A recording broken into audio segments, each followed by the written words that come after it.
Hey friends, quick reminder that we've got t-shirts available for pre-order. They got our new logo on them. They're nice. You go over to storeenvy.com and search Growing Up Christian, or you can go to growing-up-christian.storeenvy.com, which is a terrible URL, but it is what it is. It's a limited release. We're only going to do the pre-order for a couple of weeks here, and we have limited quantities that we can do, but I think you're going to like these. And every t-shirt you buy will chop 5 years off of your time in purgatory, which I feel like some of you need. So, growing-up-christian.storeenvy.com, or go to StoreEnvy and search Growing Up Christian and get yours today. Now, on with the episode. I'm a literary agent, and I got into the business in the year 2000. And so it was my job to like read manuscripts all the time and learn about like what's good. And as soon as I started working in publishing, he produced a short story, which was a cuck fantasy that I'm not kidding. This is so horrible. I love it. About my mom. Like, it was truly like a penthouse letters kind of. He's like, I'm thinking of sending this to Maxim. He did not have appropriate boundaries with you. No boundaries. You are right. No boundaries. Everyone else was like a side character in his storyline. That's right. Yeah, that's exactly right.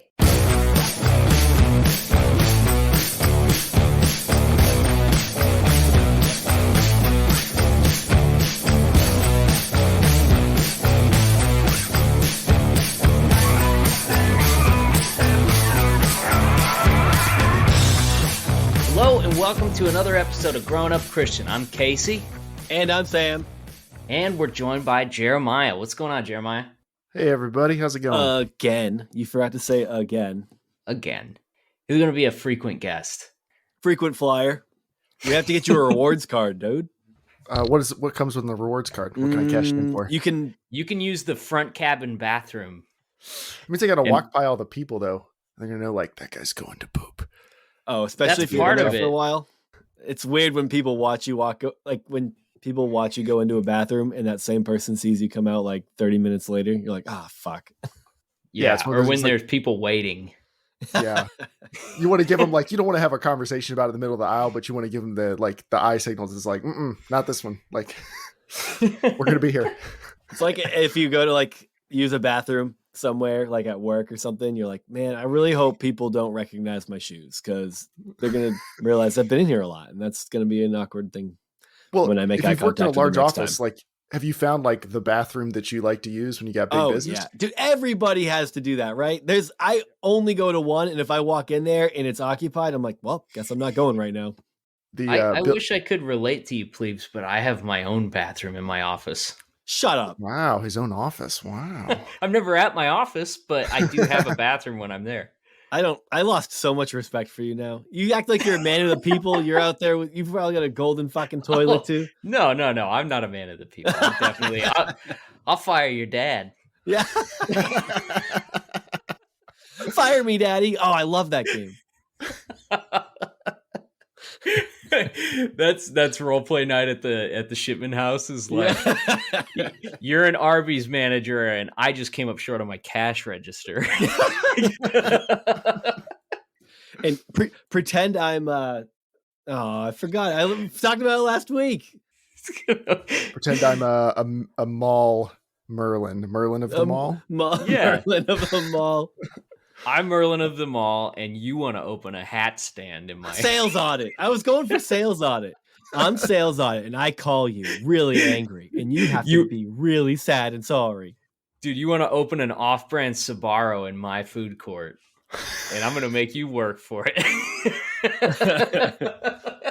What's an off-brand Sbarro? Is there you got some other weird sub chains that come to mind immediately that are super dirty, Casey? What's your favorite one? That's a marker for a mall. Like if you go to the mall food court, one, how big it is a marker, right? But if you look around, there's no Sbarro, but there is like a weird pizza place selling giant slices of really floppy pizza. Like, that's an off-brand Sbarro, and that shouldn't be there. And you can also guarantee there's a place that's like you can get teriyaki chicken and pork fried rice in a combo. Yeah, well, that's the best part of the mall food court. Like, always Asian food. It's always good. It's always the same. I mean, it doesn't matter where you are in the country or what mall you're in. It's like, or what name the place is. It's always like the same kind of thing. Yeah. Do we have a chain of like Tex-Mex places here called Carlos O'Kelly's? Make sense of that. Is it an Irish Mexican fusion restaurant? It's definitely like Caucasian influence. Like they have like a host of dipping sauces that are all like ranch derivatives. Yeah. They don't call like gringo queso or something. I'll take the buffalo chicken empanada, please. Yeah. Ooh, fried cheesecake. Fried cheesecake? Is that for real? Somewhere. Okay. Yeah, somewhere. Do you feel like, okay, so everybody knocks the Cheesecake Factory as being like faux fancy, middle class, white people night out food? Yeah. I kind of like the Cheesecake Factory. Look, I've never been. I haven't been in a minute, and last time I went, it was fine. You know what? They have a solid chicken parm. I'll fuck with the chicken parm all day. I have only good memories of that. I wasn't a cheesecake guy last time I went to one, which is weird. I mean, everyone likes cheesecake, I guess, but so I can't speak to that.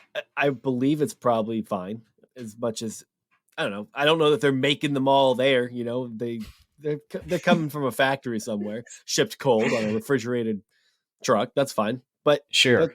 Their chicken parm is probably the only thing I've actually ever had. I think I've been twice that I can recall, and I got chicken parm both times. And it's not an Italian place, and I've had better chicken parm, but I'll stand by it. Here's the thing. It's not good food.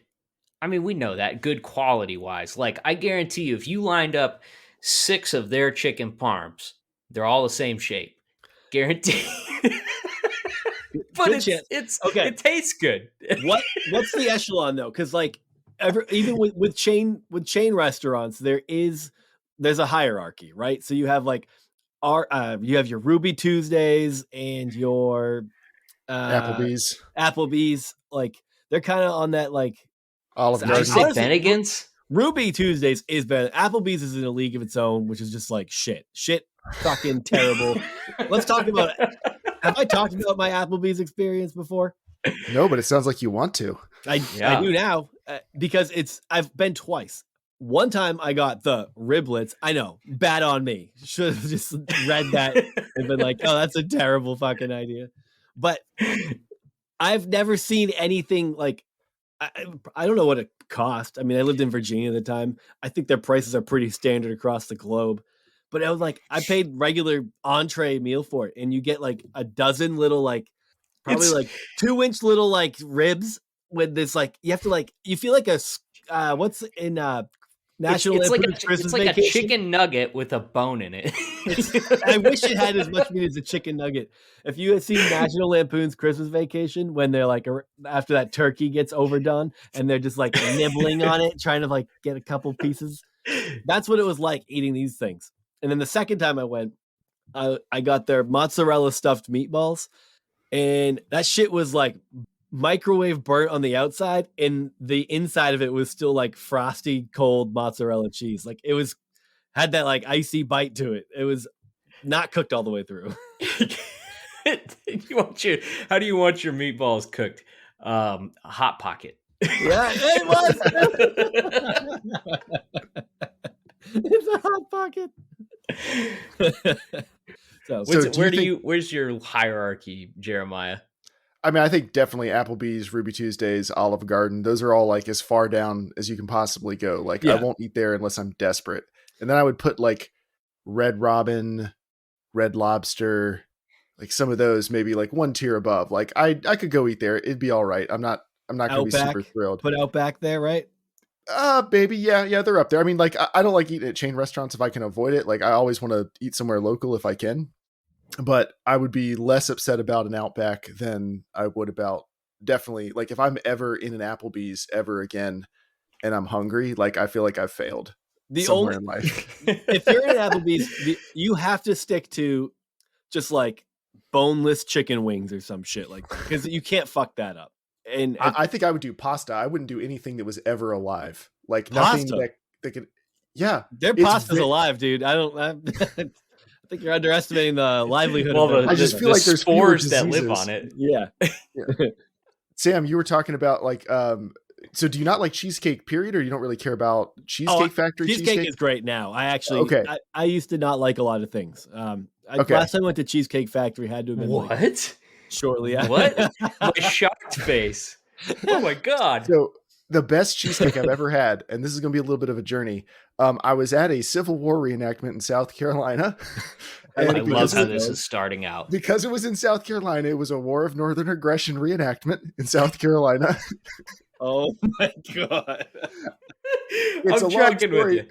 Yeah, I was there to film something. Like we were filming B-roll for something, and like not officially through the organization or anything. We were like, hey, can we come and film some like B-roll of people setting off cannons? And they were like, yeah. And if you've never been around people setting off cannons in the middle of the woods, it's actually really cool. The whole ground shakes. It's terrifying. It's awesome. A lot of these dudes do not look like they were in the Civil War. Like they are maybe the size of 2 or 3 people who were in the Civil War. There's definitely some, but they're out there for the whole like weekend camping and stuff, wearing their, their finest battle dress uniform. It's about a 80-20 Southerners, Northerners split in the people who have showed up, but everybody's cool. Everybody's getting along. I got to see one of the first submarines, which did you know the Confederacy had submarines in the Civil War? Yeah. What was the name of the one that they had that was like famous? And I'm not talking about like the big ironclad ships. I mean like the little cigar tube looking things. Oh, no. No, they sounds horrifying. It is. Imagine a tube. We're going to get to the cheesecake, I promise. But imagine a tube about 4 feet in diameter, and you and 8 of your buddies sit in there, and you turn a screw by hand. Oh, fuck that. And there's a pole coming out the front with an explosive on it, and you're just trying to go towards a ship and hit it. And you're just sitting there turning the screw. That's like one step up from like having flippers on it, just like dropping a Looney Tunes style black circle with a fuse coming out the top. Well, this is in the 1800s. Like this is back when technology and science has gotten as far enough that like if you get a bad enough cut, the doctor like just gets a saw out and they're like, sorry, it's not going to make it. But the guy was really angrily explaining to us how the Confederacy should have gotten the credit for the first submarine sinking of a ship. They could never prove it sunk the ship because as soon as the explosive went off, it knocked out everyone in the submarine, and they sunk to the bottom of the bay. It's like if the pilot of the submarine dies in the process, that's not a submarine, that's a torpedo. Exactly. It's a kamikaze mission. That's called your first act of U.S. terror. That's your first act of domestic terror in the United States. The Confederates is fine.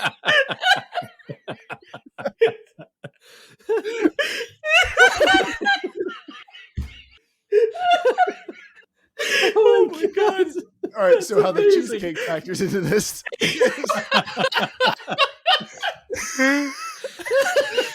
I'm sorry, Casey. No. There's a food truck there, okay? There's a food truck, and I mentioned these are big boys. These are big corn-fed boys. This has become a war of American progression. That's what this is. So when they're out there, they've had a long, hard day of like parading around and shooting their rifles, like shooting blanks into the air out of their muskets. They're ready to get something to eat. Well, if you've ever been to like a Ren fair and seen like the food trucks that are there, you know, where you're going to get your pretzels and, you know, stuff that's like an Americanized food truck version of food that might have been in Europe at some point or whatever. Just imagine the food trucks that are at, right. Imagine the food trucks that are at a Civil War reenactment in South Carolina. So there was this one, they just had lots of like desserts. And one of their desserts was a deep fried chocolate dipped cheesecake slice on a stick. Oh, okay. So there's that fried cheesecake, Casey. You take it, you fry it, and then you dip the whole thing in chocolate. And I bought one, and my first bite, my mouth stopped moving when it shut, and I had tears in my eyes because the explosion of flavor from all like it was one of the best tasting things I've ever had. Like I had It's to like a sit scene down. from an anime. Yeah, I could only eat half of it. Like Background whooshes behind you, and the single tear comes down. You're like, oh. It was one of the most transcendent cheesecake experiences I've ever had. I feel like I need to try it. I don't know that I can find anything close to that around here. I think the biggest problem is our Civil War reenactments probably aren't quite like yours, but if a slight difference. At theirs. Let's well, the ones we have around here aren't quite the same either because I live pretty near where the Civil War ended. So all of our museums and stuff are all based around like the North and South coming together. In South Carolina, it was definitely like you wait. Like that was. It's not over. It's still not over. No, they weren't kidding either. There were some angry looking old dudes who were like probably angry because they've been doing these reenactments for 50 years, and their grandpa, who was probably the son of someone who fought in the Civil War, has just filled their head with ignorance and hate their whole life. But sitting there like patiently explaining like mid 1800s economics to me, like somehow that the North would have been totally destitute without the South, and you don't understand. It was all about controlling the harbors, and I'm like, Did the gold standard come up in this conversation too? It didn't, but this is definitely one of those conversations where I'm like, I am not going to engage in any way that looks like I have an opinion. Yeah, this is not going anywhere productive. You're like, if I disagree, you said it, man. Yeah. No, if I disagree, I'm going to be here for a really long time, but I don't want to agree because that feels morally irresponsible. So you try to play that middle ground. Yeah, dude, Sam, I know you're yeah. When the what is it? Let's Go Brandon coin, when that tanks, which that's got like a 4-week shelf life. Yeah, let me check on how it's doing. I'm still waiting for that to hit like 10 cents. Fuck, I put so much money into that. Did you? I have at least $5,000 riding on Let's Go Brandon coin. That's an investment. Ooh, it's dipped since last week. Sorry, boys. Don't tell me that. It is. Let's see. That's how I was going to pay for school. In the past 7 days, it started at. Just assume there's a lot of zeros and the number of zeros doesn't change. It's like 6 or 7 zeros. I'm not going to count them. And it ended at a 5. And then it climbed up to as high as a bunch of zeros, 6.3. And now we are back to the 5. So it's where it was at early January. Right. So I'm not I'm not a negative yet. I'm holding strong. I think it's way lower. I'm zooming out. As Trump's electoral vote count on election day. But dude, people need a scam, right? We keep talking about that. This one is kind of petering out. I feel like it just didn't have the steam that it needed. What if we started our own crypto that was like Jefferson Davis bucks? I feel like we could get some backing on that, like enough to pull a bunch of money out of destitute white people's pockets and then close up shop. Heritage, people who gambling hasn't worked out great for them. They're like, that's their new get rich quick. They're like, look, my mortgage is riding on this, baby. I believe. Listen, baby, listen. I put all of our money into this coin, and I think it's going to really take off. And then, of course, you'll probably hear on the news about a murder suicide later on. It's really bad. Are you ready to be? Are you ready for that, Casey? You ready to have that on your conscience? I feel like we've talked about it. I am unmoored from any moral standard, so I'm the right person to take the brunt for this because, I'll sleep fine. Okay. I don't think you could call it Trump bucks because I think that like there's too much name connotation. Trump some butts. of his call it Trump butts. That's true. How about Davy dollars? Davy dollars. I was thinking something more Davy generic, dollars. like Patriot bucks or something that like convinces them it is a new type of currency. Because that's the angle you got to take. It's not like this is a crypto, but for real patriots, it's got to be like this is secret money that they can't use. Only 9/11 never forget coin. I think Christ coins, God bucks. They might think that's heresy. Well, no. Nah, they'll probably go with it. I don't know. We're just going to have to shop a few and see which URL we can buy. Yeah, that's true. What's cheap? Let me check out GoDaddy real quick. Let's see what's available on GoDaddy right now. Jeremiah's already got our bio written. You kind of recited it last week. It's like a robust team, and Oh yeah, you got to have an exciting roadmap. You need to have the founders have burned their access to their wallet, so they can't change it. I forget what term that's called. The community is super engaged, and everyone's very excited. And the community runs we on love. created 30 billion Davy dollars in the inception, and we gave 15 billion of them straight to Milo Yiannopoulos, and he has not responded to our messages. But he has cashed out on all of our coins, so I'm not sure what that means.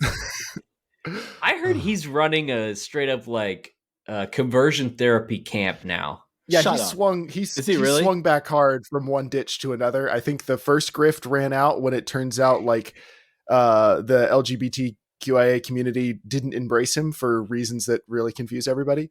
And then he swung back into the other ditch of I guess he's saying he's straight now. And he's doing I'm sure it's not conversion therapy. I'm sure it's conversion consulting or something. Oh yeah, I'm sure it's get angry parents to write a check and then spend it. Yeah, that's the business. He went plan full for blown. That. I got saved from my gayness. He did that whole move. So it's a weird play. I mean, I feel like there was a lot of angles he could have taken, and he's obviously a con artist. So I mean, grasping at straws. It's not where I would have gone with things, you know. Where would you have gone? What would your move have been if you were Milo?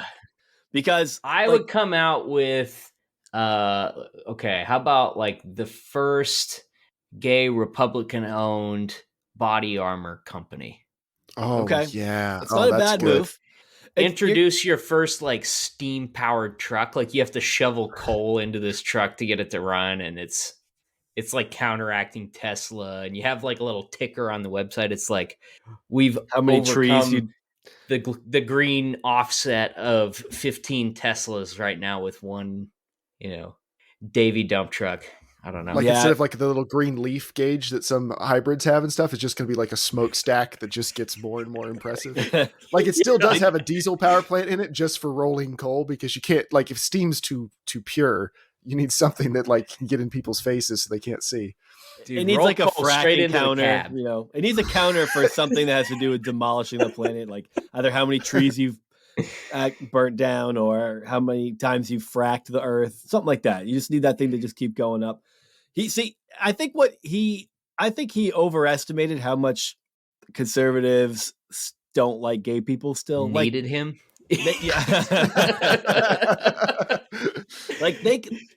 They're more than happy to look past that now.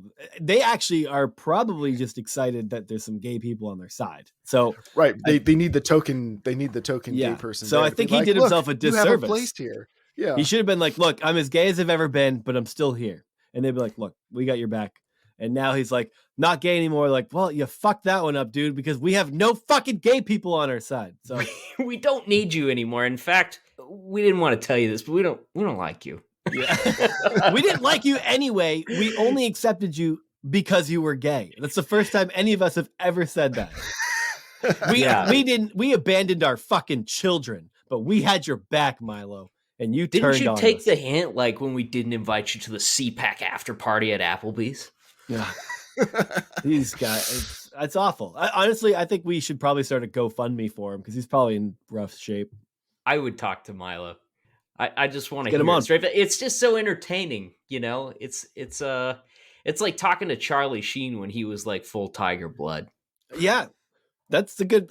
I'm gonna pivot here because speaking of Charlie Sheen and Milo and just very entertaining people, I'm gonna throw John Cooper in the mix with these very entertaining people. Yes, and our dream. Our dream we have to pivot. Podcast. Yeah, because Jeremiah did us the huge favor of listening to the new Skillet album, just so he could talk about it and give us a live review, or I guess we're not live. It's live right now. Shut up. So I was really excited because the new Under Oath album Voyeurist came out, and then I listened to it, and most of it honestly sounds like B-sides for Erase Me.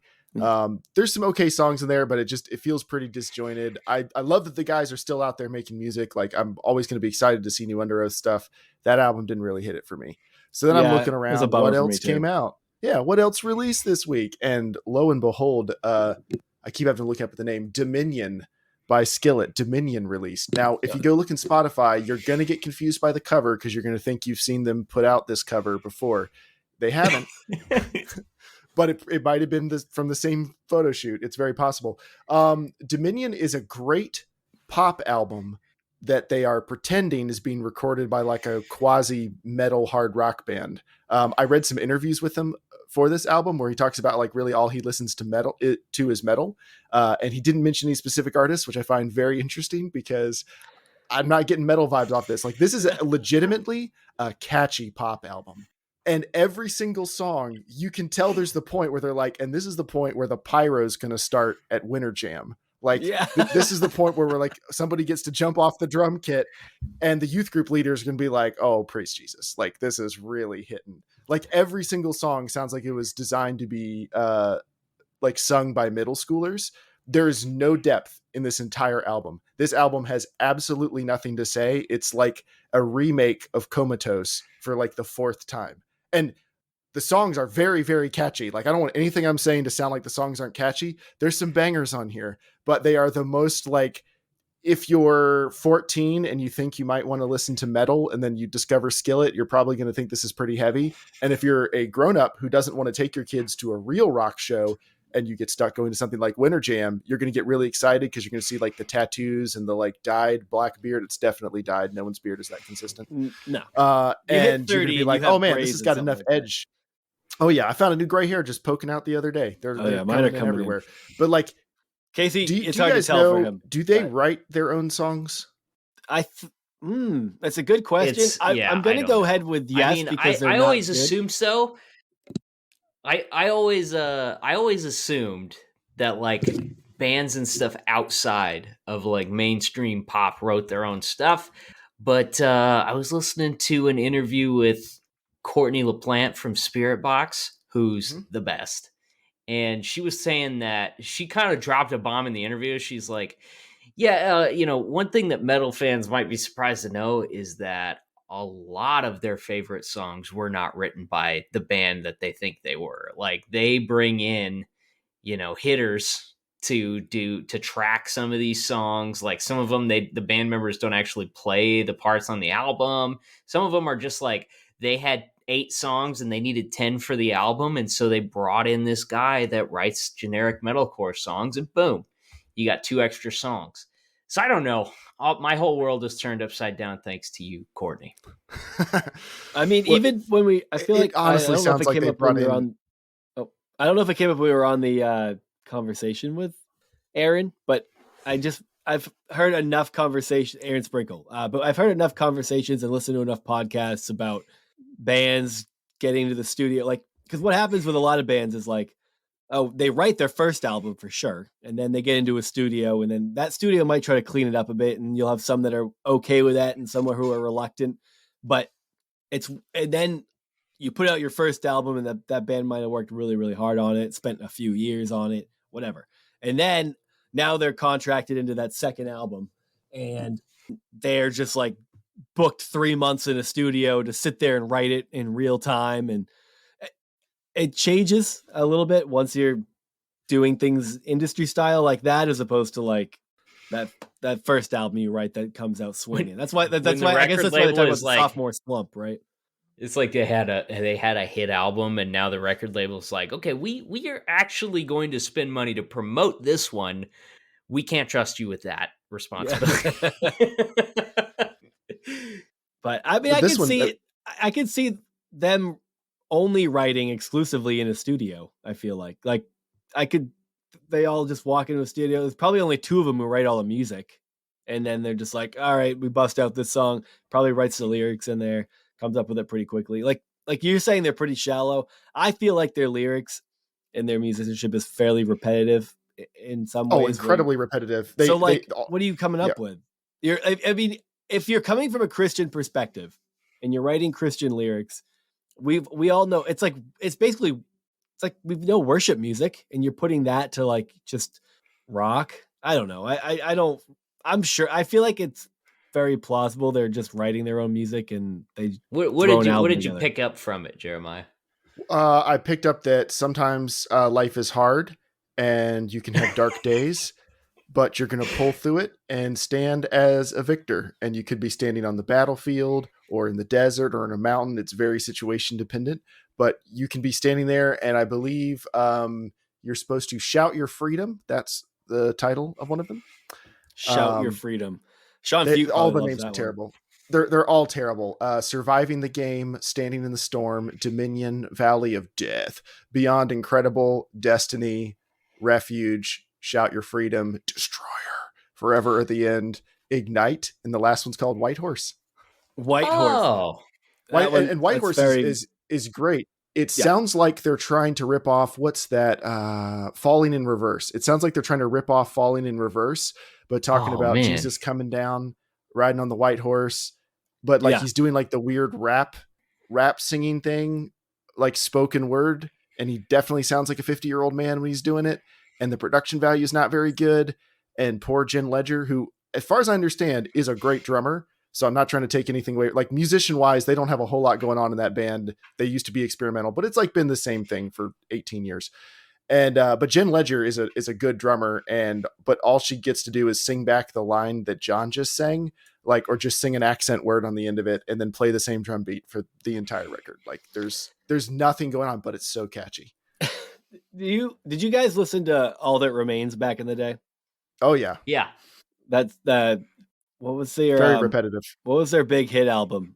This Calling, the one that has This Calling on it? So I was talking to a friend about. I feel this calling. Yeah, I used to blow out my speakers to that one. I mean, that song, that whole album has some complete bangers. I mean, that's I listened to it again recently and was like, I think it's still great. But my friend who I was talking to, he doesn't necessarily agree. He feels like it's basically Kill Switch Engage. This is what I don't like about metal dudes, though. This is what's annoying, and I used to be. I'm trying to connect the story. This. Go ahead. Okay, go ahead, and then I'll complain. Because I'm gonna forget, so I'm gonna connect this, and then you're gonna connect the dots, and then I'll take a dump on it. Okay, perfect. So, talking about that album, he says, it kind of was hard for me to listen to it again after one of our friends said he called it war vet metal. And that just made sense. And that's what I think of when I think of Cutlass. That's rude. Like, I know. But there's like this, like, we'll use this for a promo for a like GoArmy.com commercial or something like that. Like, it's State Fair. What does Finn McKenty call it? Punk rock you could NBA. Also call it it could be UFC metal or MMA metal. Like it's all like that same type of. You say that like Skillet has been licensed, like their music has been licensed for the WWE and I think UFC and the NFL, and like they use their music for all of those things legitimately. It's got a lot of things about like being a warrior and whatnot. Yeah, standing in the storm of people saying, "I don't like that. You're such a douche about things." I'm not shitting on it completely because Killswitch found that audience too. Killswitch has a broad audience. There's a lot of like they bring a lot of the bros and the tough guys, and so I'm fine with that because Killswitch is, of course, we all love Killswitch. So there's great bands that attract those audiences. They probably got played on your hard rock station at some point because they were able to bridge a gap, but. Either way, I feel that's what I think of when I think it's like, okay, people who like to wear tap out shirts also probably might like. Oh, is there a Christian tap out?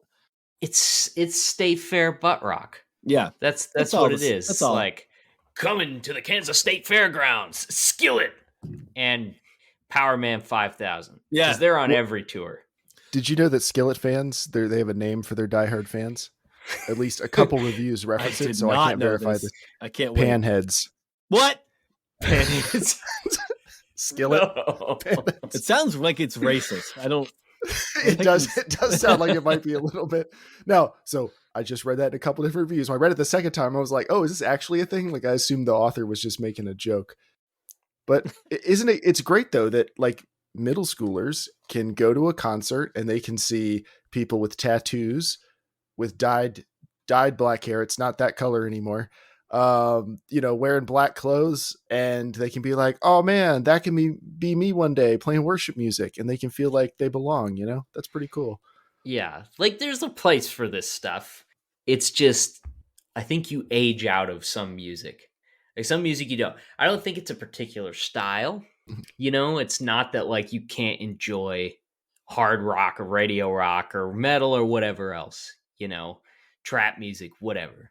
I think it's just it's more the lyrics that make it cringy. I think there's like something to be said for writing catchy songs. Mm-hmm. Like that's a typical metal guy thing to not like. Like if too many people like a band, like a metal band, then dyed-in-the-wool metal guys automatically hate that band. It's like when we were in school and everybody was like, "Oh, As I Lay Dying's a Hot Topic band." That's for tweens at the mall to say that they like. Yep.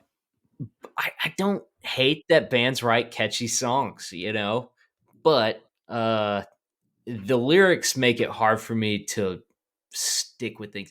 Metal's great because I don't have to care about the lyrics. Like I don't know what they are. I never look at them. Yeah.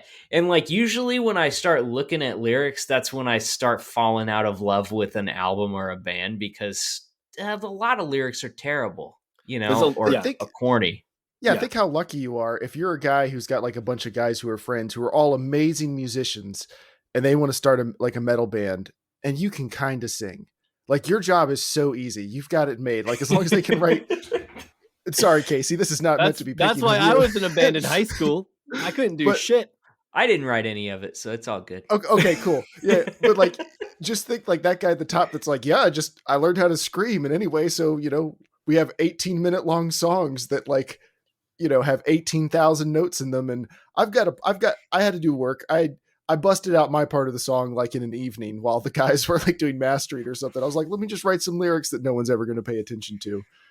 I learned to scream and sing to Skillet. Nice. I spent a lot of time with Skillet.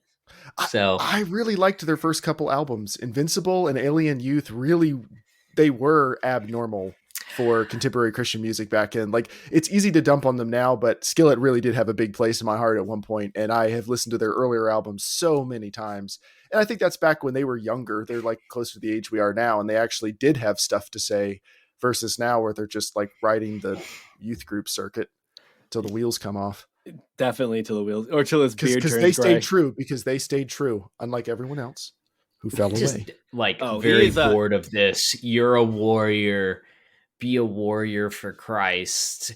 Stand tall and stand strong, and like, well, I don't know, just this whole never change idea your mind. That, like, think the same your entire life. If someone tries to change you, it's of the devil. It's so plain. Yeah. Like not smoking when someone offers you a cigarette is like going to Iraq. Or that's what a lot of it translates to. Or if you have to wear a mask. So John Cooper was interviewed by Billboard magazine for this. Talking about the song Valley of Death, he says, that was the easiest and fastest song maybe I've ever written. It's just an honest song about the fact that when you're going through the valley, you can't see what's around you because there's hills and there's mountains. You can't see the way to go. It's a valley. It's a hole in the ground. What's really hard about the time we're now is that none of us know if there's a light at the end of the tunnel. When's the pandemic going to end? Are we ever going to get to live life without masks again? All those things are really depressing. He just named really one thing. And it causes you to take inventory of your life. Have you lived the way you want to live? What are people going to remember about you? None of us are promised tomorrow, but in the end, I know that I'm not alone. That is the hope and the light. It's so rehearsed. What did he just say? That's nothing. Basically the content of every single one of those songs. And the only thing he actually got specific about was, can I not wear a mask? When am I going to get to not wear a mask?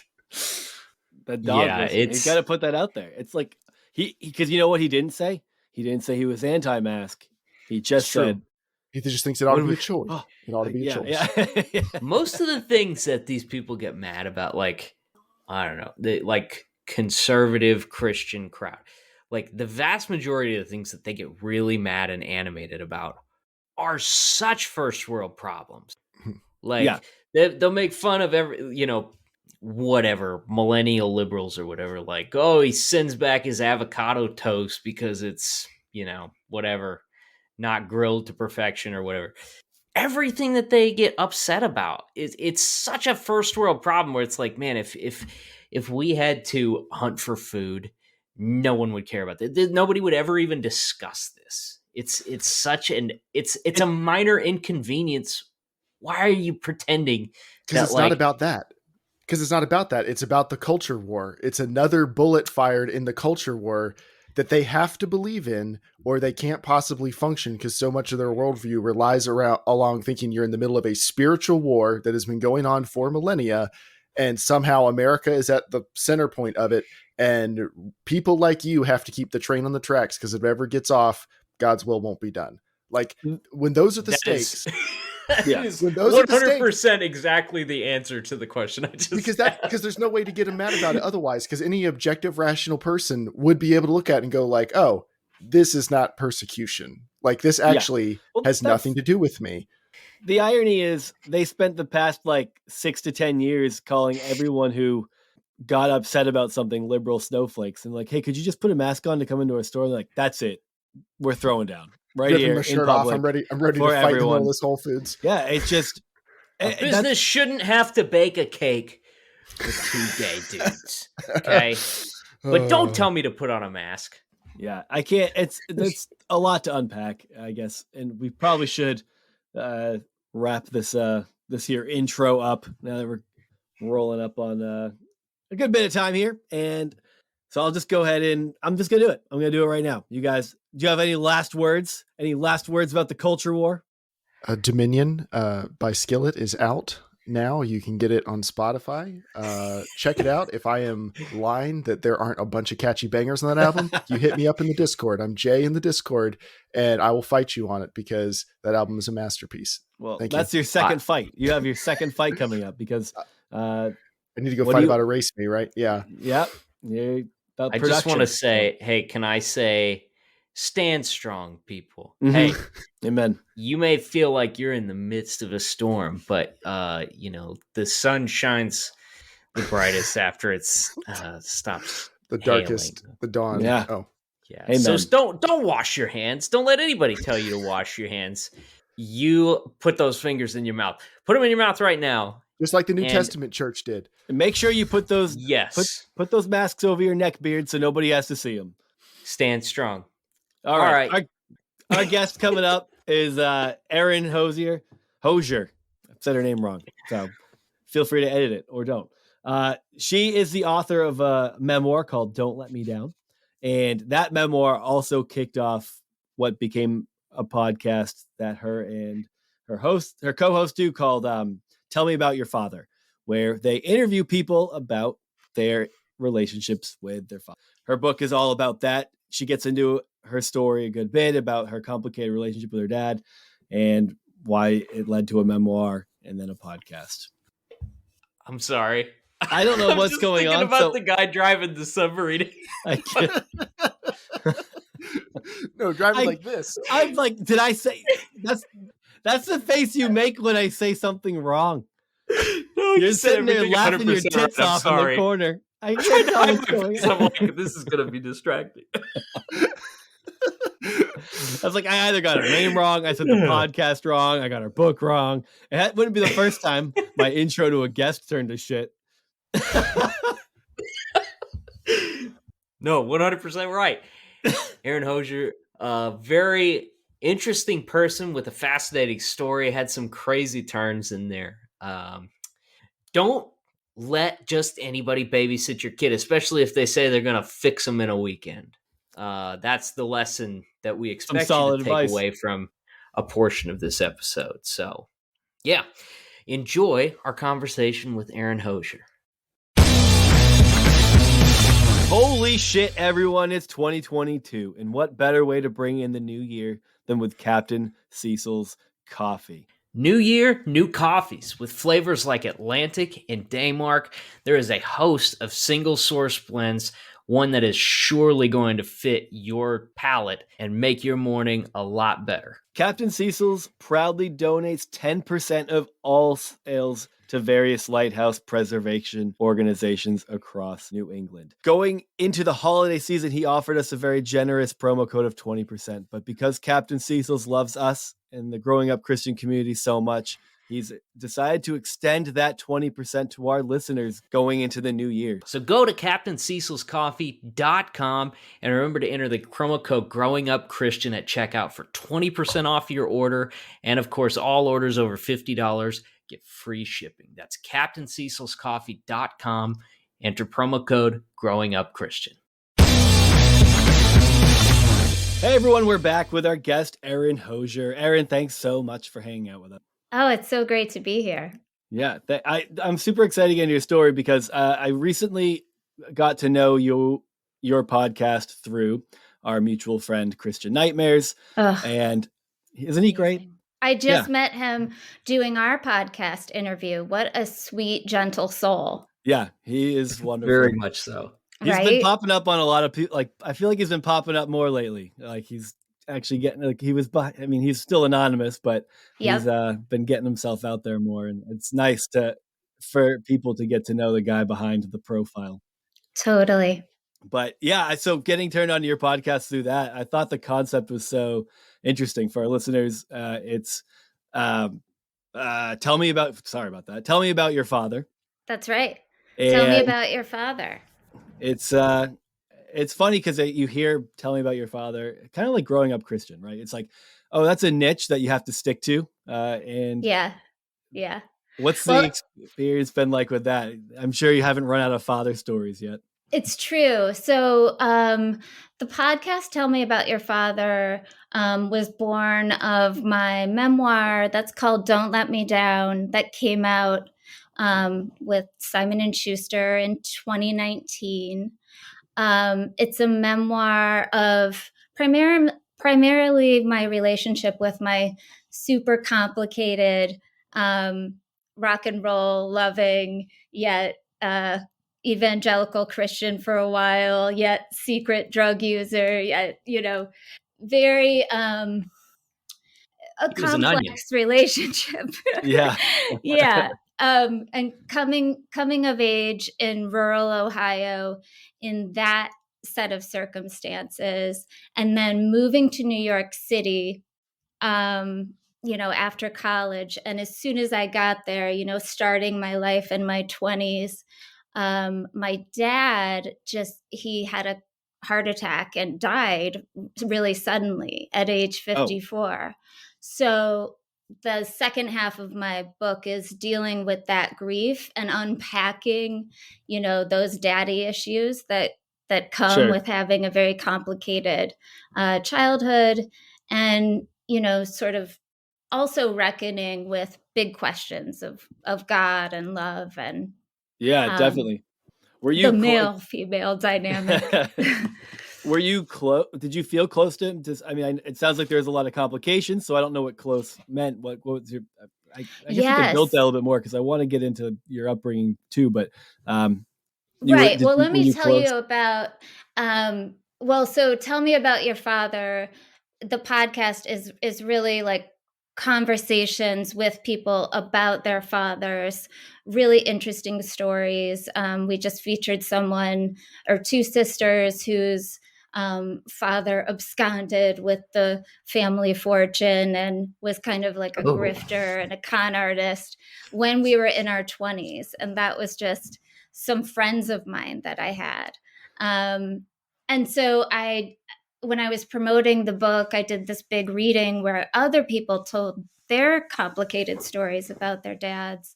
And so that's really what it came down to. Like my friends, Elizabeth Thompson and Matthew Philp, we've all lost our dads,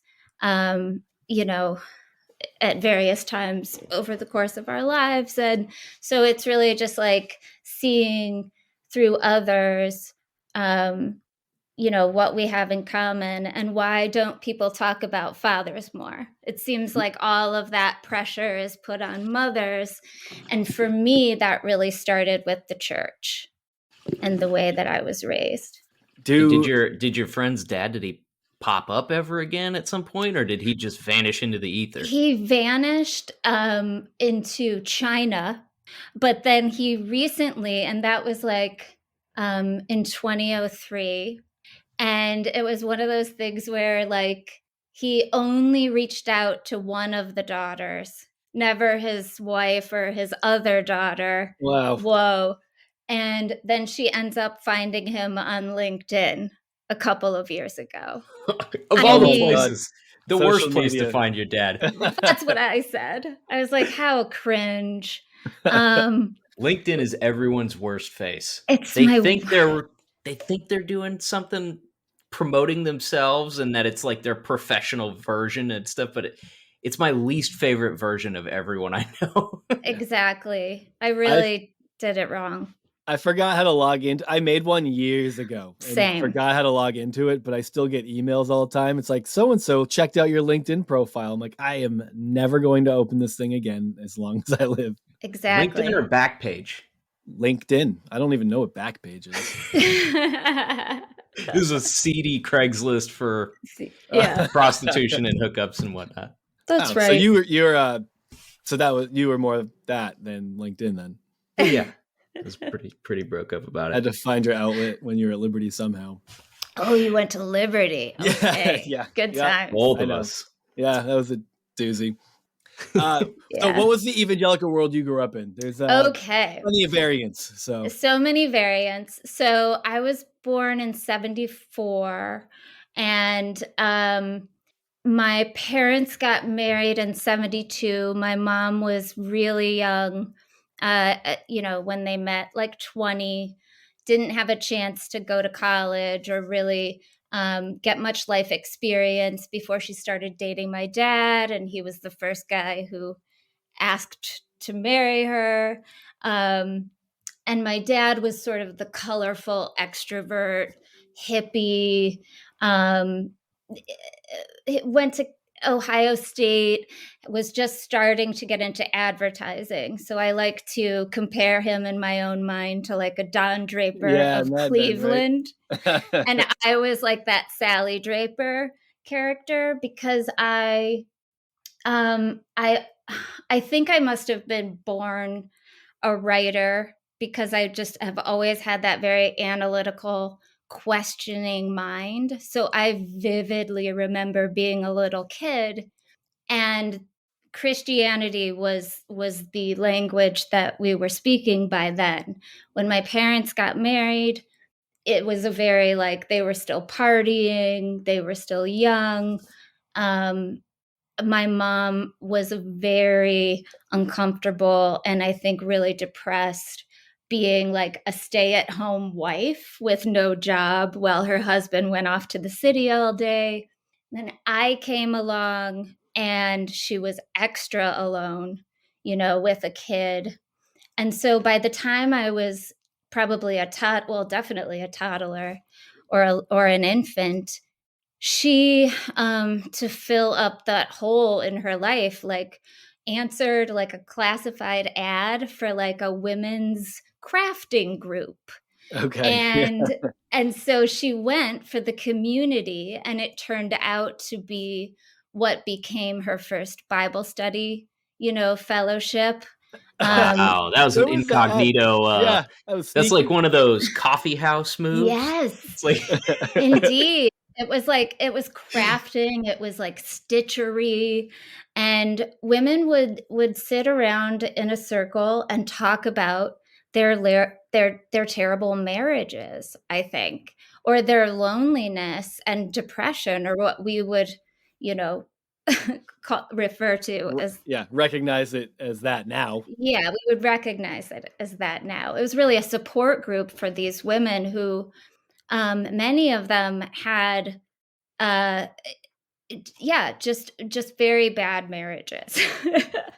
And one of the women who led the group was really she took control, and she was like, I know this church. You're going to love it. Just come sometime. They're really into the arts. And in fact, it was a kind of new, like now the church that still exists, but in a different form, has now become like a super church, or just Oh, like yeah. many buildings where, and like a name brand pastor who, Oh, yeah.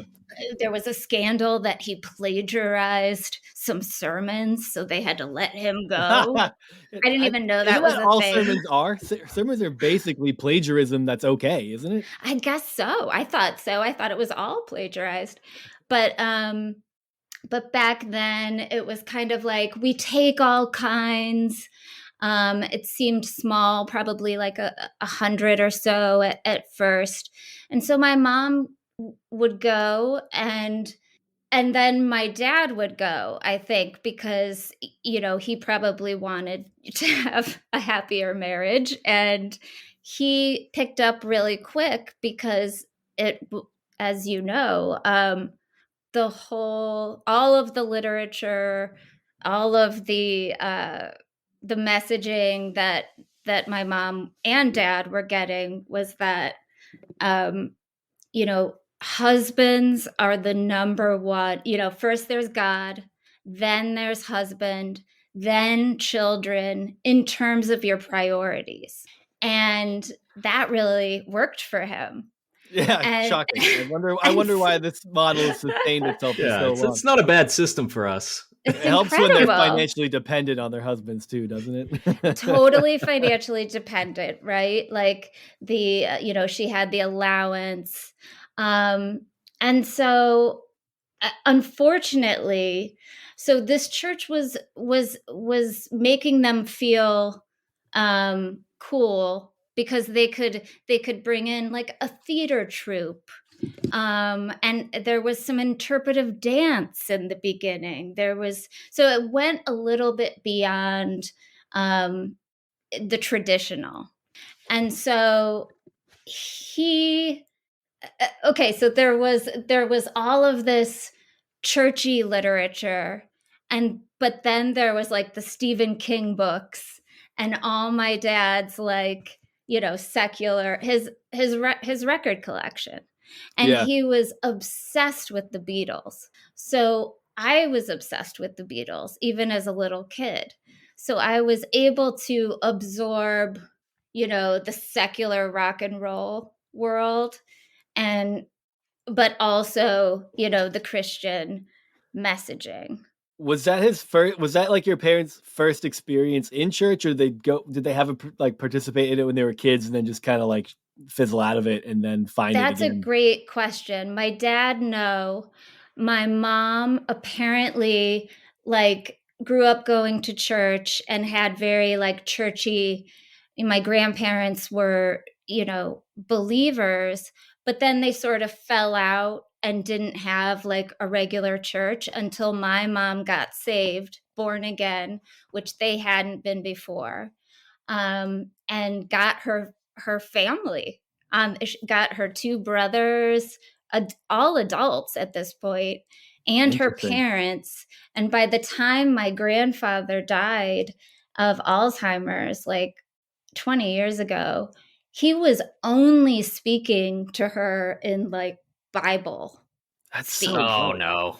I- Like just one of those. I want to He- meet someone like my age who never went to church or grew up in it, that found themselves like just going all this and have a conversation, because that happened all the time to I like, I mean, know. that's my parents kind of just, I mean, they went to like, they were Catholic, but most Yeah.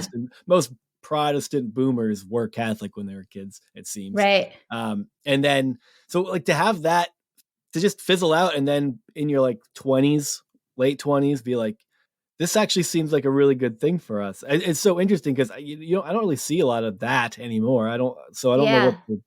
maybe it's No, just I not super know. fun. But I think part of it, I'm sure a lot of it was, this is pre-cable television in terms of like access that I sure. had, pre-internet by far. Just you can lose yourself in a community.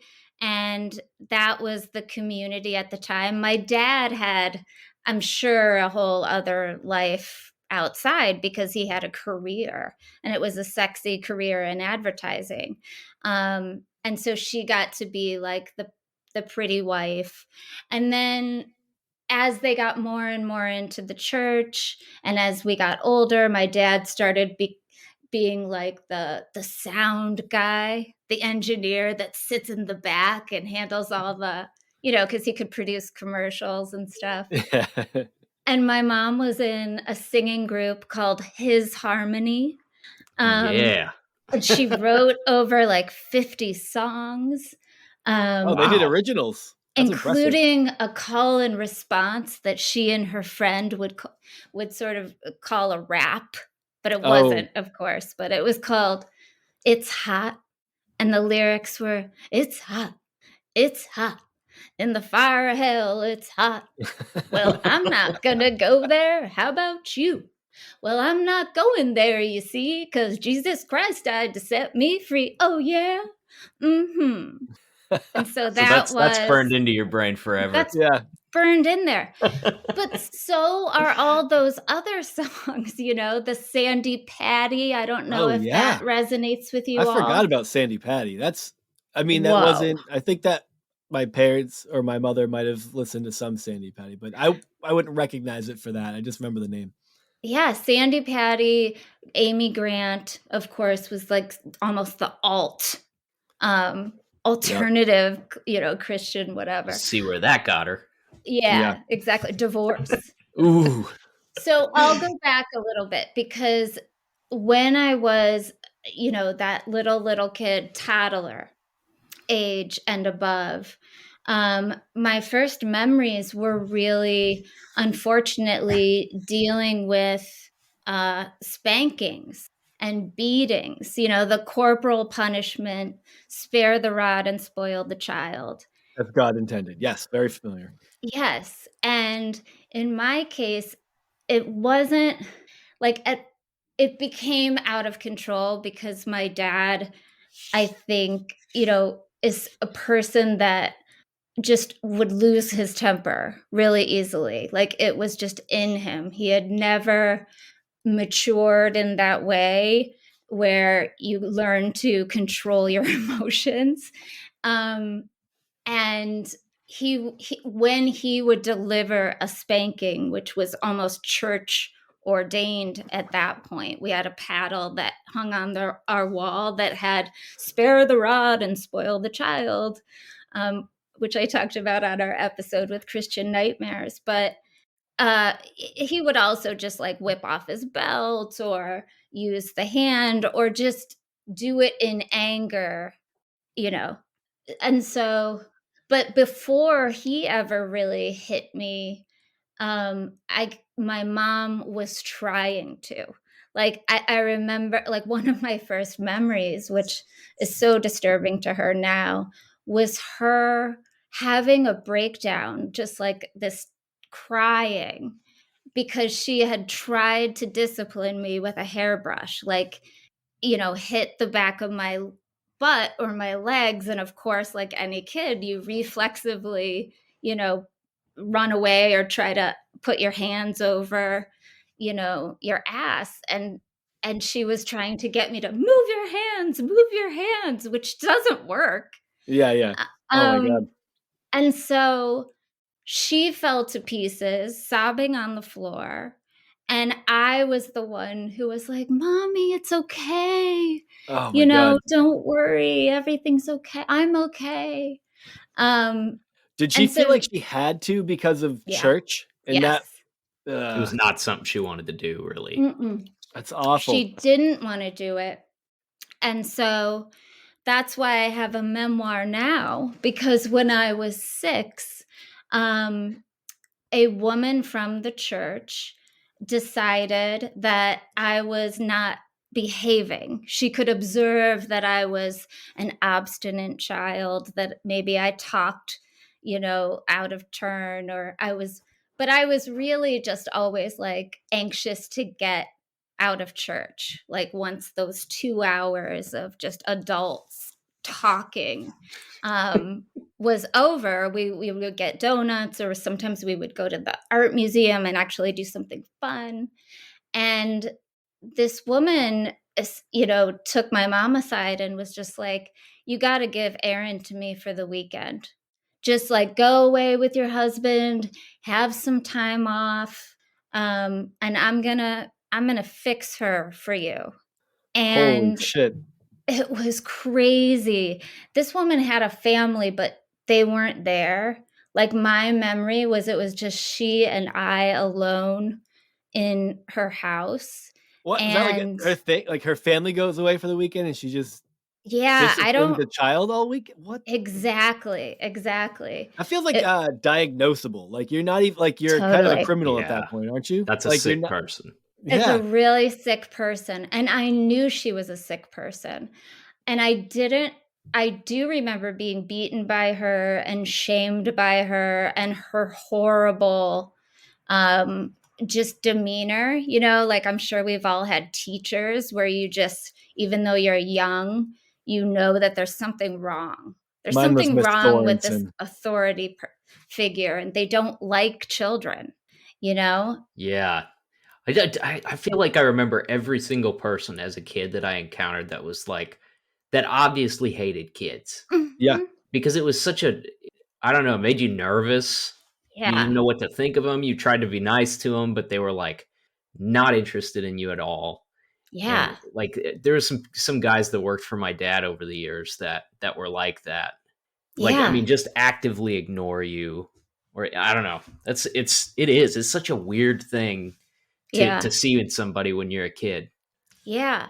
Like that helped me develop my skills really early on of like, hypervigilance, being highly aware of who um didn't have it all together. Like I knew really early on that without having the language that there was something wrong with my dad. There was something wrong with this woman, that it wasn't okay to hit, like, and I didn't fall in line. But apparently I fell in line that weekend when she returned me to my parents. My dad was not the type to concern himself with that kind of thing, but my mom remembers me being black and blue Oh and my God. feeling ashamed that somebody felt they had to beat me that much, because I think at that point she was so brainwashed in it that her thought wasn't like, oh my God, this woman assaulted my little daughter, but I was such a bad disciplinarian that this woman felt that she Wow. had to beat her to this extent. I've never caused bruises. um It's like when like you wow. have kids, like so I have 2 kids and I know that there's like that feeling sometimes of like when they're acting up or they're not listening or throwing a tantrum or you're in a public Yeah. space and they're doing things that you don't want them to and refusing to listen. You're like, oh my God, this makes me look like a psycho. Like everyone's like, oh, that's a Right. good parent right there. But like it's almost flipped into like a very unhealthy version of that when your mom's like, oh, I'm ashamed that she acted up. That it's like the connection should be, even though you didn't act up more there than you did in your own home. It was like if it would have been perfectly normal for you to have. Like, what kid would handle Yeah, that situation? That's so weird a circumstance to throw your kid into. totally.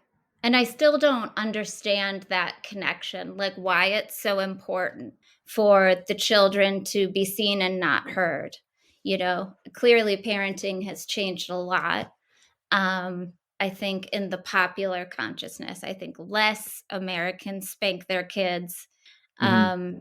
but it's still definitely like accepted and considered normal, despite all of the research that it literally traumatizes kids and can lead to all triggers mental illness and anxiety, which Yeah, definitely happened for me.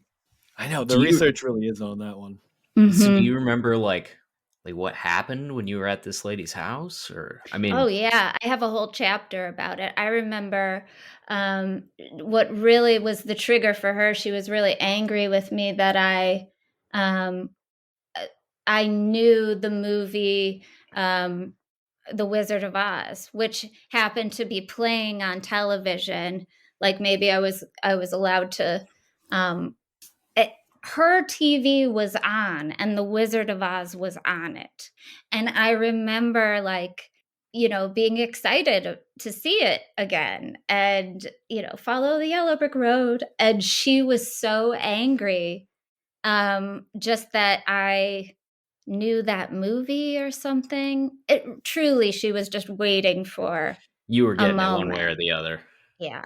And you guys, I did hear after my book came out, so many, many years later, 30 years later, that um she she lost custody of her children.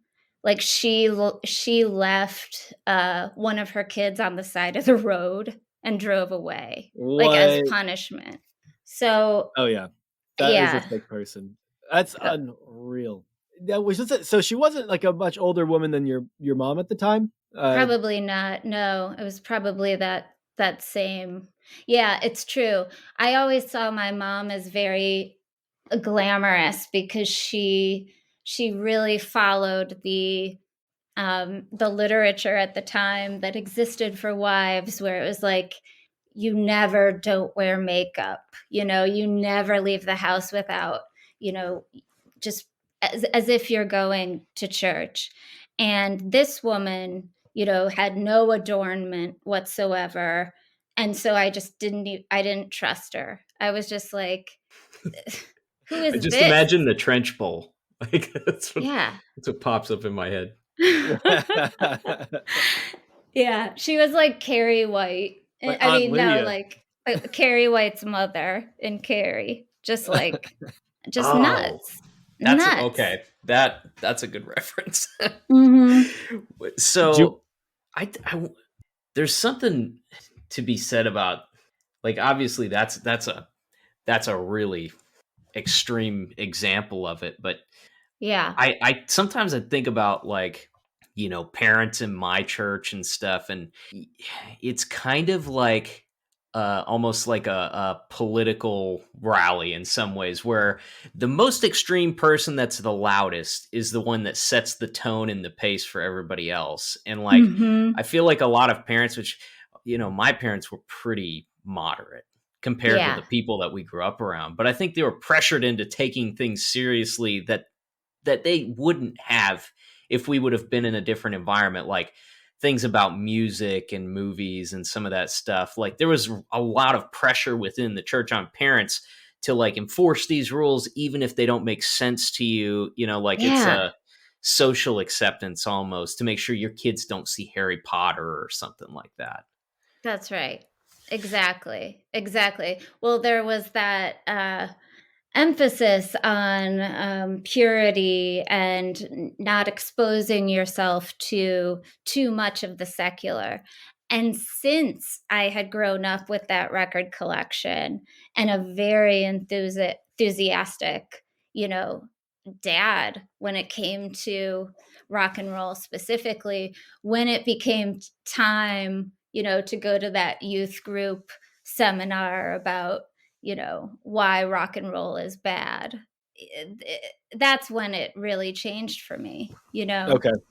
Like I use the example of like at the time Bon Jovi's Living on a Prayer was like the song, and the youth pastor's wife was like, if we really break this down, maybe it doesn't seem like this song is bad, except that they're really living on a wish, because Bon Jovi is not praying, that kind of stuff. Oh my god.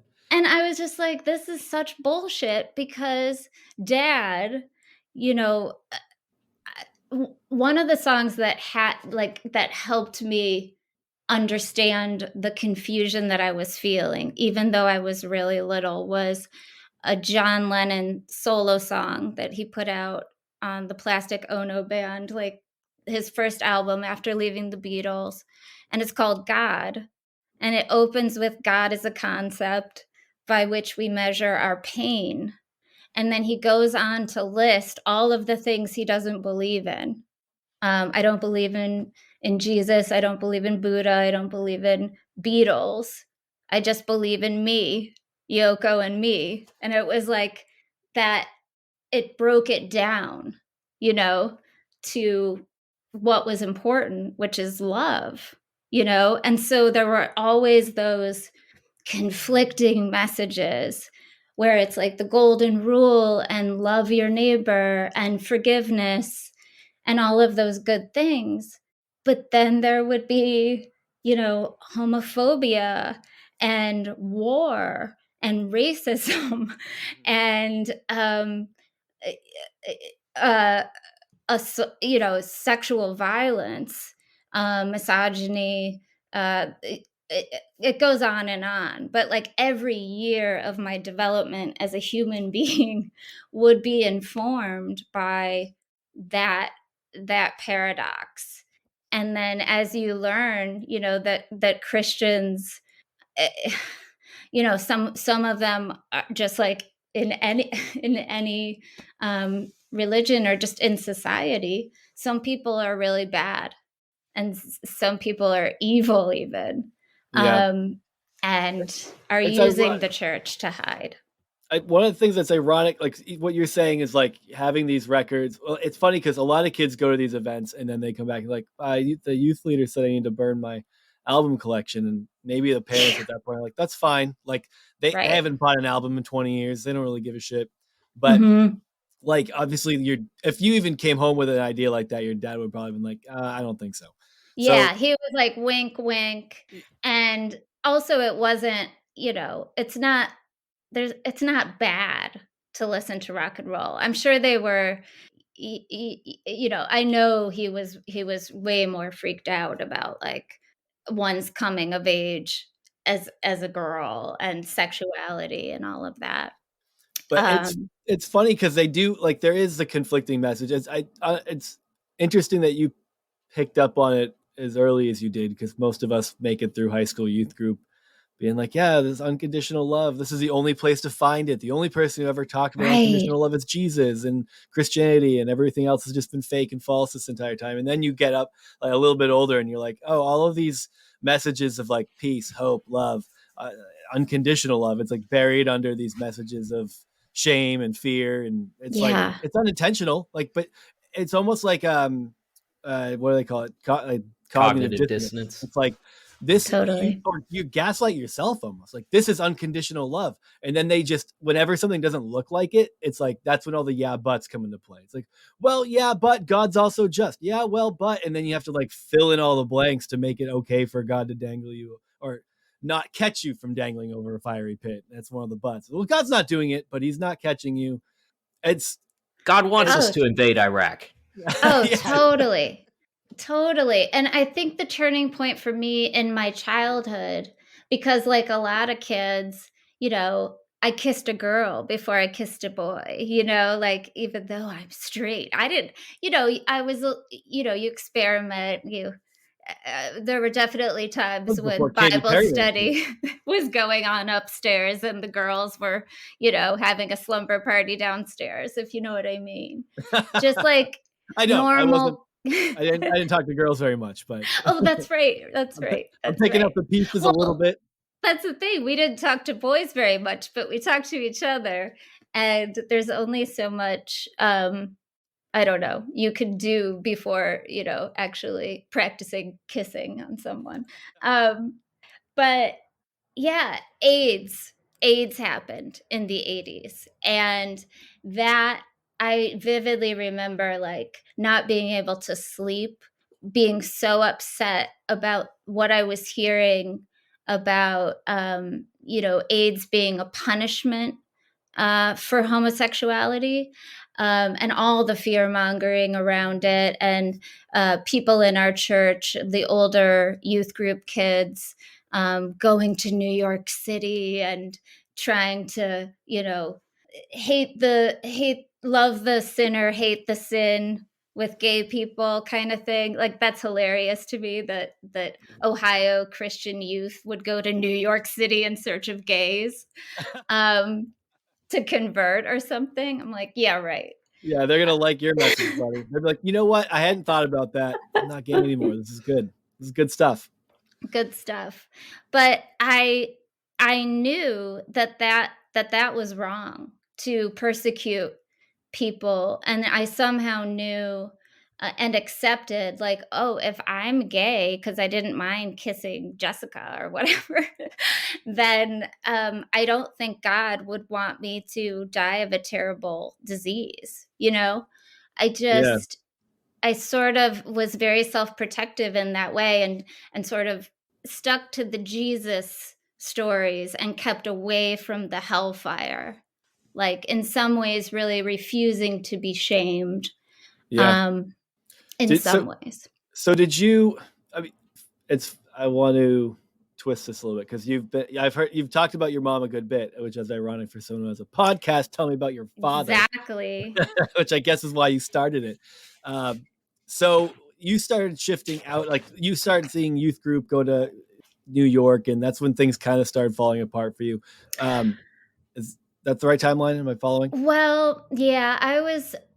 Well, so a big tragedy happened. We had the misfortune of living next to a pedophile who was a juvenile offender, one of Yikes. those like 17, 18. And it was weird because it was like, my parents, I think, should have known better. Like, don't let your 3 little kids, or 8, 5, and 2, be babysat or hang out all day long with this kid, and then other kids on the street, just like in this wild pack. And they had Wow. no supervision, woods. So it had Bad come out things that happened. so this had happened before, and it was like the town, like the neighborhood knew about it, like he was a registered, he or she? No, it was a he. And it was one of those things where I was being molested, or I had a couple of experiences with this predator, but I was like at the ripe old age of 11, Oh my which God. seemed in my mind like, well, this teen boy just like likes me, and this is my destiny.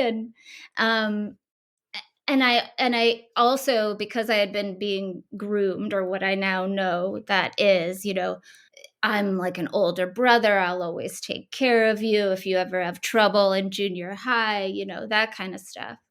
So I never said anything. And it was never a rape. So that also, like, in my mind, like, whatever's happening, it's normal.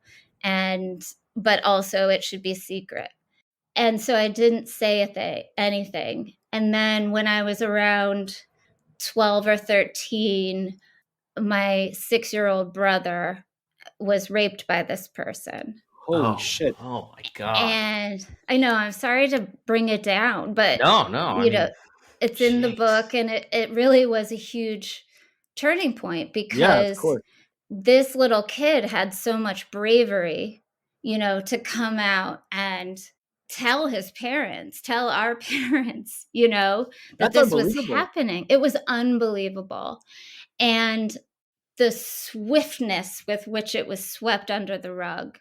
I mean, so it's confusing because I had gone away to camp and I came back, and it had happened over the summer when I was gone. And it was the kind of thing where my dad told me that it happened, and he'd had some kind of talk with the kid. Back then, especially, no cops were involved. Or if they were, then it's considered a family issue, or a Jesus court or a Christ. juvenile thing. And I just remember, like, they didn't want to put my brother through more, there was never an option for him to even It was never going to trial, right? right. And that doesn't even happen. or it didn't then, and it probably still doesn't now.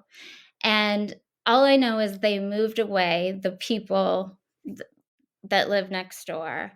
I don't know what happened to him. I heard that my dad had a talk with him. But the point is that it was the neglect that was able to happen, you know? Um, just like bad parenting choices. And then that it was never discussed again by my father, and that my mom really did make a point to get my brother therapy, try to encourage him in his healing, and sort of had a dialogue with us about it. But my dad never, nothing changed with the way his parenting approach happened. And I think that was very damaging, not to not to discuss it with your son. But Do you then think he was in a continue denial to. about it? Was it like do you think it was a form of denial for him to have never brought it up? Not trying to like make it that probably doesn't sound like I'm Yeah, trying to I think it's just like what else too could it be? tough, like too hard. Yeah, And also just like folding it in maybe with sexuality and like Sure. That's a coming big of part of it, I age bet. stuff. It makes people so uncomfortable. I mean, of right. course. Yeah, of course. I mean, I've not even a lot of people who have had that experience or are closely related to those experiences aren't comfortable as adults talking about it openly, and that's obviously fine. But so it's No, I not an didn't. easy conversation to have and information to just like offer freely. So Yeah, I never, even after my brother disclosed that, like I had never like followed up and was like, oh yeah, I just internalized that incredible guilt.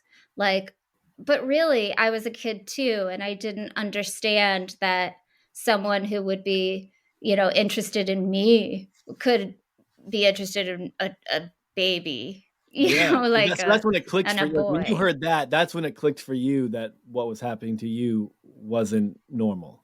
Yeah, and I Okay. was so angry. But I didn't end up telling my mother until I was writing the book. Oh Like wow. like I totally had a nervous breakdown about it because I guess that shame of like I was a bad sister for not protecting, my brother. And What so was it was just a shitstorm, but that wasn't even the only thing. Then my dad got cancer, like stage 3 colon cancer in like his late 30s. I think he was 38 or 39. And that set off like a couple of years of just like what will happen to the family, and my parents' marriage was starting to unravel. There was so much fighting after he got better. Um, and it, simultaneously, the church, through all of these major upheavals in our family's lives, was just absent. Yeah, Like, that's just awful. no real help when Oh you my god. finally need it. Just yeah, prayers. We're too praying for messy, too you. personal. Like, Right. hey, okay, well, The problem is they Yeah. didn't have we're here email for back you. then. Don't bring it in, though. Okay, Yep. keep that outside. You Yep. can't set up that meal train without having email. I mean, it was just too complicated. That's what's nice now is you can be like, well, who wants to sign up to bring a meal? They have apps for that now. Tater Oh, tot they have casserole. apps. Oh my gosh, that's another thing. Like you know, uh, well, just yeah. I've been surprised. My grandmother, who just died last year, and I'll talk about her in a minute because she's an important figure in my life who is a Christian or was a Christian for till the end, because eventually like my parents like let it go and grew out of and fell away and then developed their own uh my mom's currently married to an atheist, um and what was I saying? What do you- Sorry. I want to ask a question Yeah. about just your thoughts on something real quick. What do you think? Because there are people who go through difficult times and they go through traumatic experiences and they cling to their faith and they get through it, and it's as strong as it's ever been. And then all praise be to God, all glory be to God. Right. And there are plenty of people who take those same exact experiences and go, I just don't think I can buy in anymore. Like, what do you think is the difference between those people? Because obviously you said your parents fizzled out, it, and maybe that was in part with the Well, heart. they fizzled out because by the time I was graduating high school, my dad and my brother, who was now a teenager, got in a fight before school, and my dad punched him. Like, he lost it. He just hit him in the face, and that was the first time that had ever happened, and it happened in front of all of us. And my mom was just like, done. She's like, you're out of control, you're out. And that was the break with the church, that was the break with the marriage.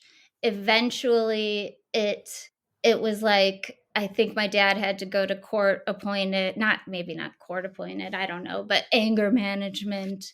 And the divorce was like really the healthiest thing possible, and everyone was friends. But I think like it was especially devastating to my mom that her closest confidants in the church like could not relate to her wanting to exit a marriage Oh yeah, that divorce. was abusive. That was the big problem. It has too many ramifications for their relationships, I think. It's like, Yeah. we cannot entertain that as an option. That is no place here, and so we can't be there for you, because that opens up a can of worms for us. Yeah. And I mean, because there's so many people, even being a kid and like kind of on the outside of things, like you could think of couples that were at your church that should have gotten a divorce, Yeah. but it's that that holy obligation to stay together at all costs. Yeah, I really didn't get that. I don't get that. I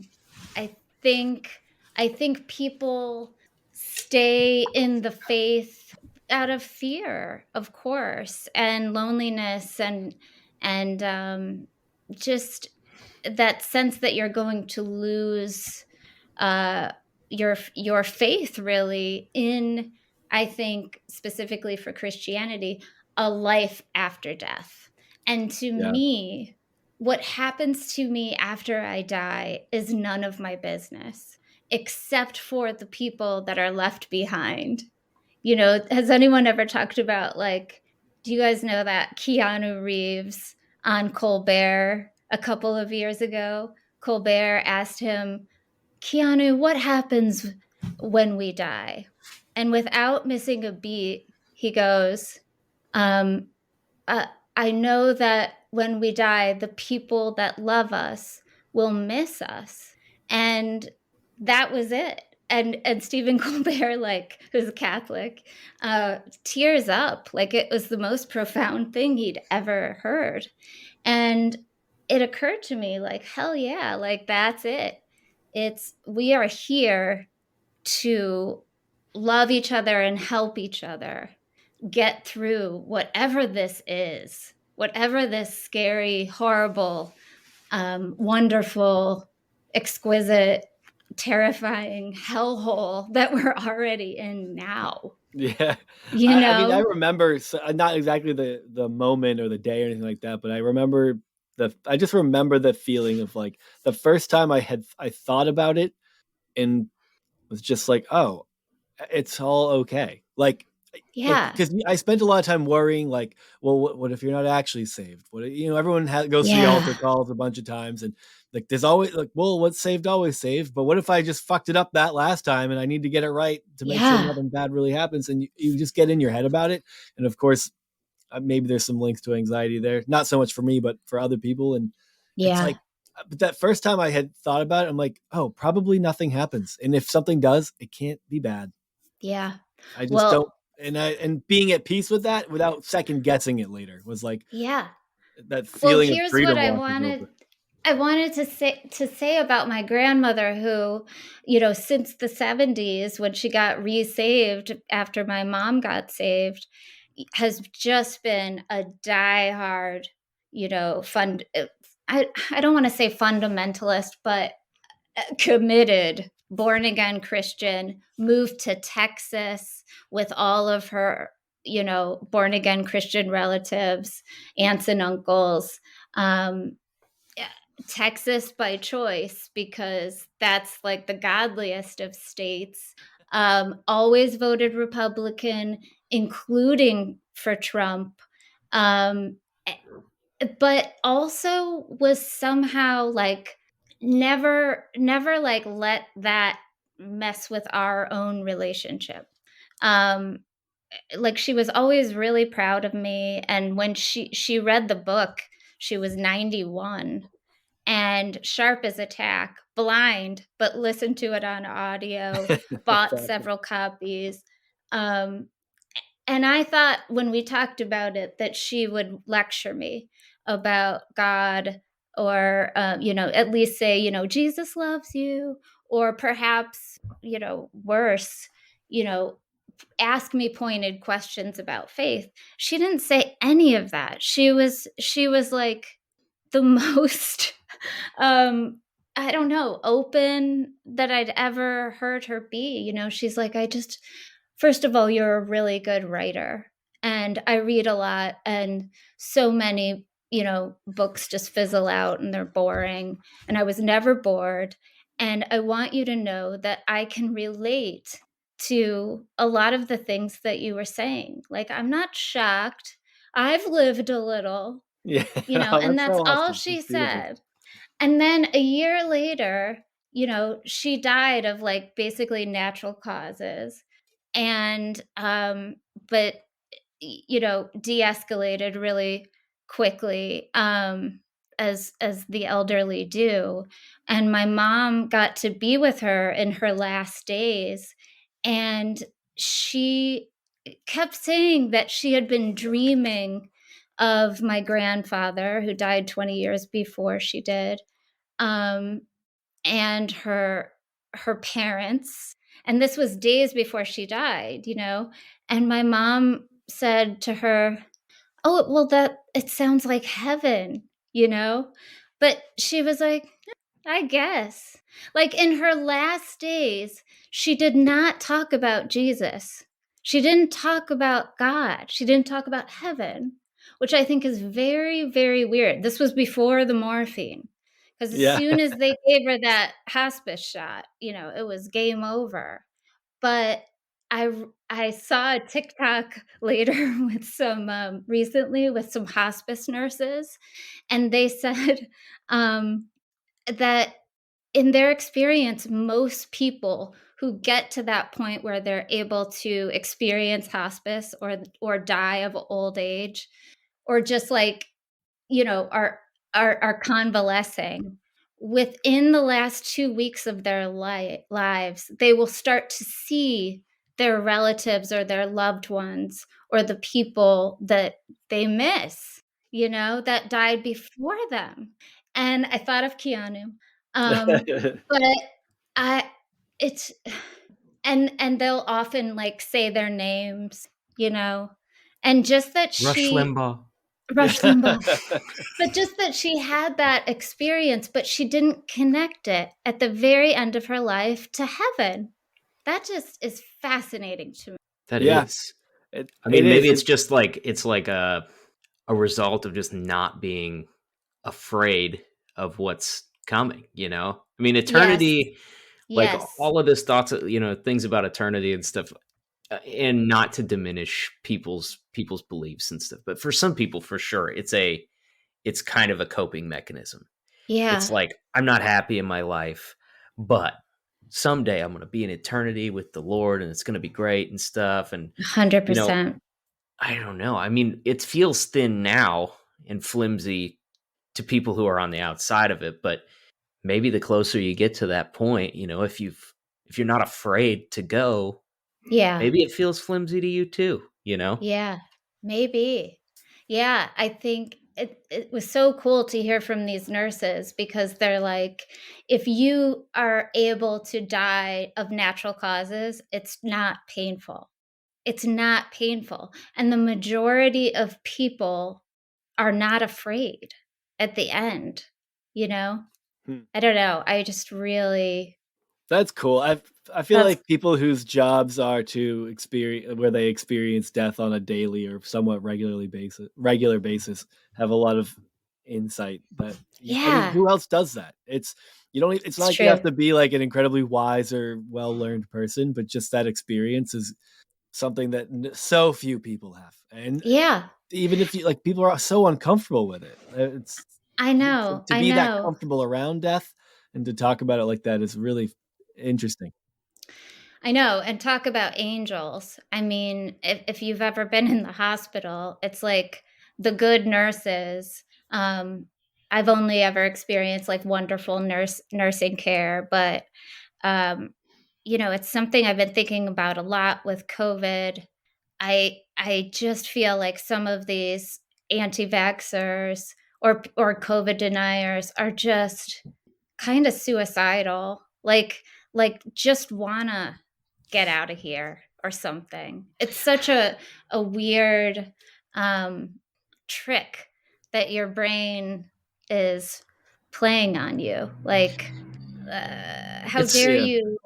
you mess with my timeline where I can go and meet my maker if that's his will. God doesn't make mistakes. Oh, he does, you know. I think it's a lot of things, but part of it is just the continual like doubling down. The Like doubling I am down. I am not afraid of this, and I will prove that I'm not afraid of this. I'm not touching anything, no preventative care. I'm not, doing this or that or the other. I will it's Right. partly that, it's partly like just the politicization of all of this to the point where to take COVID seriously and to follow some of the steps is like you're acquiescent to the other side. And Yeah. so you got to stick to your guns. This is like, it's like conviction at that point. It's like Yeah. the medical community used to be the neutral zone almost. There were Yeah. neutral zones in politics, and there's no neutral zones anymore. It's like if you can find info, like there's a lot of obviously bad information, or should I say just wrong information out there. So like depending on your personality or your predisposition or your community or whatever, you'll gravitate towards certain things, and you don't have everything's divided now anyway, where even within a church you're not going to have any naysayers mostly. They're not going to be It's not going to be that one person in the room who's like, well, I don't know about that, and if there is, they probably don't really want to speak up that much at this point, or they found a new Yeah. church to go to. But it does feel like there are no more neutral zones, where like pre-internet there was like, well, there's like at least some people who have researched certain things and know a lot, and I'll just trust that they know what they're talking about when they say X, Y, and Z. And now it's like, Right. well, I found this guy, and this guy says that person's working for a cabal that wants to, kidnap children and sell them in Wayfair cabinets. And you're like, what the fuck? How did we get here? It's like, Totally. And that's what really sealed it. Obviously Trump's presidency, because he is a sociopath with very little going on up here, which is the most dangerous combination. like Kim Jong-un sort. Like truly, truly sick. And also, friends with all the dictators that I'm sure my, more evangelical, it's Islam's fault. It's Afghanistan, it's the Middle East, it's the Jews, it's whatever people are, whoever they hate this month or Yeah. something. Evangelicals used to hate Putin, I remember, in like high school. Oh yeah. And now they're like, well, I mean, he seems like a good, strong leader. You're like, okay, Yeah. how did we get here? How did we get here? But yeah, then that fruitless endeavor of trying to like point that out to, your your uncle or something, who's just like ready for an argument, and then we bring scripture into it, and then I'll quote Trump and be like, oh, so grab him by the pussy's okay. And it's like you can see him flinching, like, I'll wash your mouth out with soap. Oh Yeah. wait, you're just quoting the guy that I love? It's so confusing. And Yeah. like you he's said, just a man. He's not perfect. He's just a man. But I believe right, God's using him. right. Yeah, that's usually that's kind of the go-to there. I think it's there's so much of the like terrible discourse between actual acquaintances and family members and stuff like that has to do with the constant like representation of whichever side you're on. The other side is like you're constantly hearing the most abrasive, most grating voice from the TV of that Yeah. representing that side. And so like to, that's what people expect. I think Mhm. that's what's tough is like, because I'm in Kansas and most Yeah. everybody I know here voted for Trump and are pretty conservative and stuff. And they're by and large, great people. Yeah. But when they're teed up with someone that they expect to be a representative of, whatever, liberals, you name The it. woke. Yeah. Exactly. Like they Yeah, yeah. assign this like vitriol and stuff to that person before they ever get to hear from them. And it's Right. the same both ways, it's like there's just no room for graceful disagreement on some of this stuff anymore. And that's why it makes it so hard to bridge those gaps with someone, even when it just doesn't make like whatever we're talking about just doesn't make sense, Yeah. It's really a whole different ball game than when I was younger. Because you're right. It's I don't know. Yeah, Twitter certainly makes it rough. Yeah, Twitter's a fun world. Was What? was your dad like, I mean, so looking at some of the stuff that you've talked about with your dad, Yeah. it doesn't sound like he was like um the doting TV dad, always there with advice and bring your problems to him and stuff like that. Was he? I mean, would he see himself more as almost like a friend Oh, figure to you? yeah, it was all he really loved that I was good at what I was good at. And we really bonded over my love of books and my love of music, because those were his loves too. And he would buy me books, and he would take me my at some point my mom just stopped going anywhere with him. So he would take me to the symphony, he would take me to the playhouse, he would take me to nice restaurants. It was like we were going on dates. They were always platonic. It wasn't that kind of relationship with my dad, although he did call me a whore in high school in anger, and didn't talk to me for 3 days. But then there would be times when I would just push back a lot, and I would say things to him like, you have to talk to me. Like, I'm just not, this isn't who you are. So let's just talk. And so by the time I was in college, and I went to, Kent State, so very close to home, just like an hour away. So he would come for like, weekends, and we would go out to dinner and stuff. And at that point he was like my friend, like, because he wanted to talk about what it was like to be a single guy, in his, I guess, 40s. And I was like, ew. And he's like, but you understand women. And it's like, no, I don't. Inappropriate. So I was always telling him like, and then we had that sort of, we were more on equal footing, even though that's dysfunctional as well. But we were really close, and he, in that way where he just always encouraged, like, and supported whatever I wanted to do, whether that was like marching for gay rights, which is what they were called back then, on Washington. He would tell all his friends at the office that his daughter was a young activist, and moving to New York, totally supportive of that. Gave me a camera, taught me how to take pictures. And we went to concerts together. So that was the I'm so glad we got out of those horrible years and got a chance to connect in a different human way. Yeah. And then he started to get into some kind of other spiritual journey,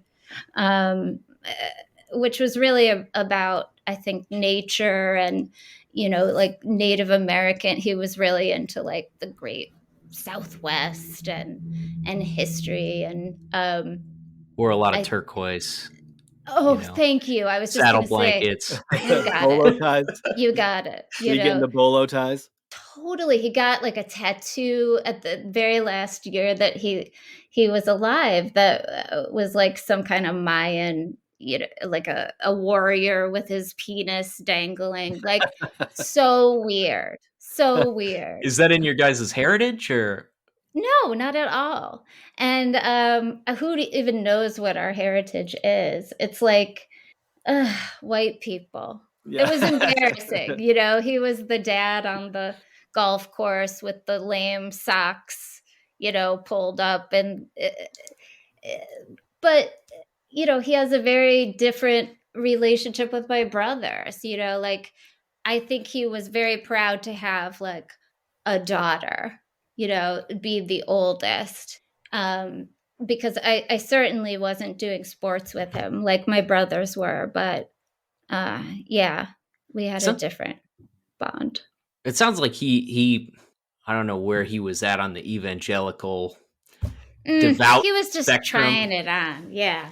He never let that culture like box him in. It sounds like he was kind of a kid at heart in some ways, and yeah, he loved the things that he loved more than he wanted to fit into evangelicalism.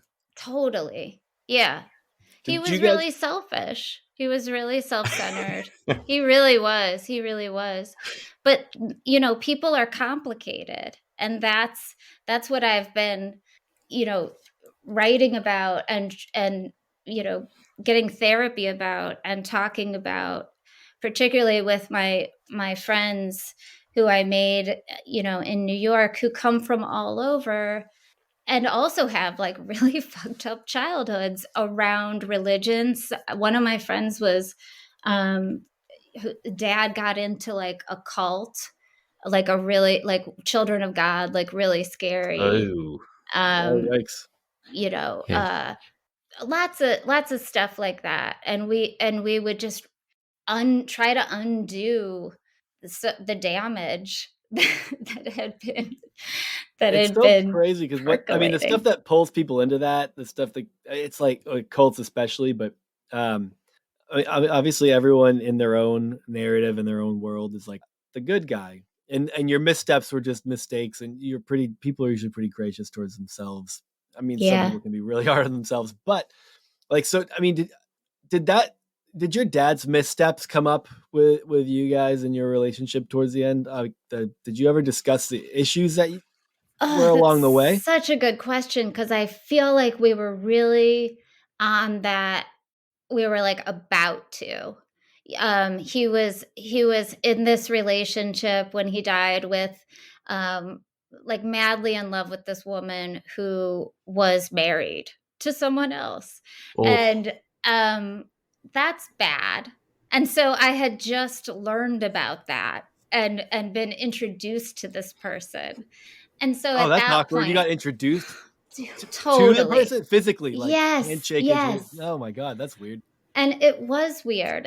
Because it was like, well, here's our plan. Once her kids graduate from high school, we're gonna like run away together. And it's like, oh, Dad, man. Oh no, and at that point, oh well, that's what happened. I'm a literary agent, and I got into the business in the year 2000, and so it was my job to like read manuscripts all the time and learn about like what's good. And as soon as I started working in publishing, he produced a short story, which was a cuck fantasy. that I'm not kidding. This is so horrible. I love it. About my mom. Like, it was truly like a penthouse letters kind of. He's like, I'm thinking of sending this to Maxim. I, He did not have appropriate boundaries with you. No You are boundaries. right. I'm No seeing it now. boundaries. Everyone I'm else seeing was the like a specifics. side character in his storyline. That's right. Yeah. That's exactly right. That's I thought exactly the story was right. gonna be like had to do with her husband, but that wasn't Nope. it. That was a twist. I did not expect that M. Night Shyamalan moment. And when he died, they had been together the night before. But I remember, like, she was a part of the funeral and of course all of that stuff, but a secret from her own family. And I've since learned she's still with that person. She No never way. divorced her husband. What is this lady's deal? I mean, people are weird. But Was he sick when they got together? he wasn't sick. He died of a heart attack. So it was like right. that kind of thing where, and ironically, on a treadmill next to a hospital, as part of like a cardiac care regimen. But he had been a lifelong smoker, like even on top of the cancer and terrible diet, just dead at 54, but was listening to Abbey Road when he went, like on a CD, a Discman. He would have picked that for himself at least. Yeah. So I really feel like that is meaningful,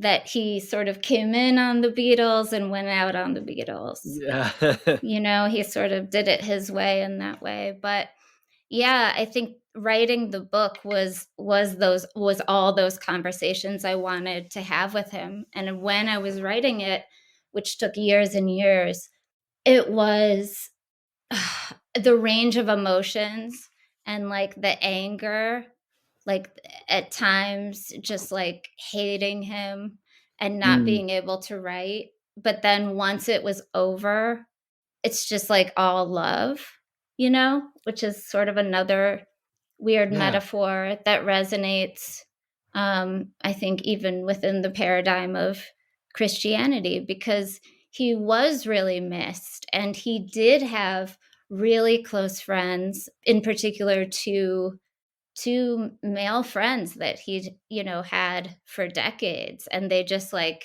they had their own relationship. His relationship with my mom was very obviously tumultuous, but they were able to make peace, where it was like they could see that they were two kids that grew up together and just it was a fucked up circumstance, Yeah. And as we all age, we see how hard it is to be in a family and to be responsible for a family. Yeah. I certainly don't feel any older in a lot of ways than when I was that kid or that rebellious teenager. Like, I'm still baffled by human behavior, but it does make a little bit more That one doesn't sense go now. away, I guess. So Yeah. how long after your dad had passed did you decide that you wanted to write a book about your story? Yeah, it was 10 years after when I decided to write about it. I have a mentor who's also my agent, who was just like, you really have to write about this, which was a string of failed relationships, like looking for love in all the wrong places, getting with people who either reminded me of my dad unconsciously, like, oh, I didn't know that they had this dark side, or I didn't know that they were a narcissist. I just knew that I felt really great in the beginning, or I didn't know he was cheating on me, or but just like stuff that was really self-destructive. And simultaneously, a lot of my friends who had had similar experiences in their lives growing up, like difficult dads in particular, were also going through that, men and women. And you guys got married young, right?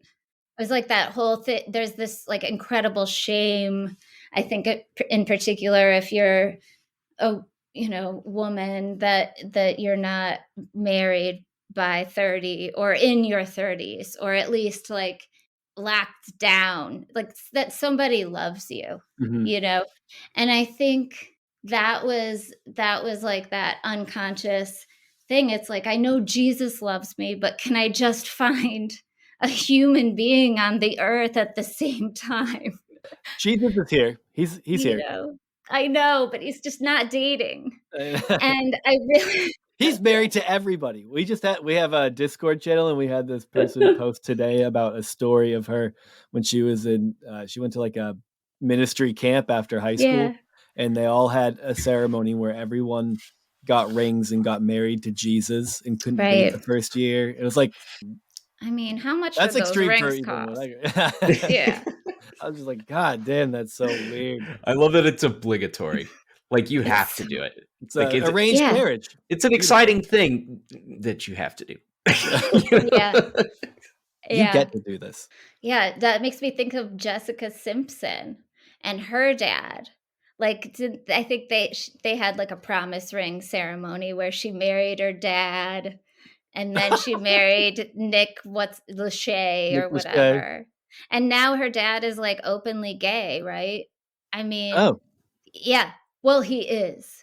Yeah, it was just like one of those classic like Hollywood Christian. Yeah. Then not so much. Like your mom, I'm sure she was kind of just along for the ride behind your dad for a long time, and when they finally split, like, did she get to kind of come into her own? Did she find her own loves and things that she got to pursue? She did. It was 100% that after my dad's illness, she realized, like, if he dies, I have to take care of these children, and I don't have any skills. I don't have a network. I don't know how to do anything. She started taking night classes at college, first studying music because that's what she knew, then studying English because you start to read some, take one literature class, particularly like women's lit. And she was changed within a couple years. And she just basically educated herself out of that mindset. Um, I think I think part of it too was she had to write a big term paper defending a pro-life stance. And I think within the research process of that, and also just being a person that's had multiple children, not being able to justify that to herself. And so all those things were happening, and she simply got a job, and by the now she's like, a marketing director. She ended up, basically becoming, she does what my dad did, That's hilarious. when he was doing it. But she's doing it her own way.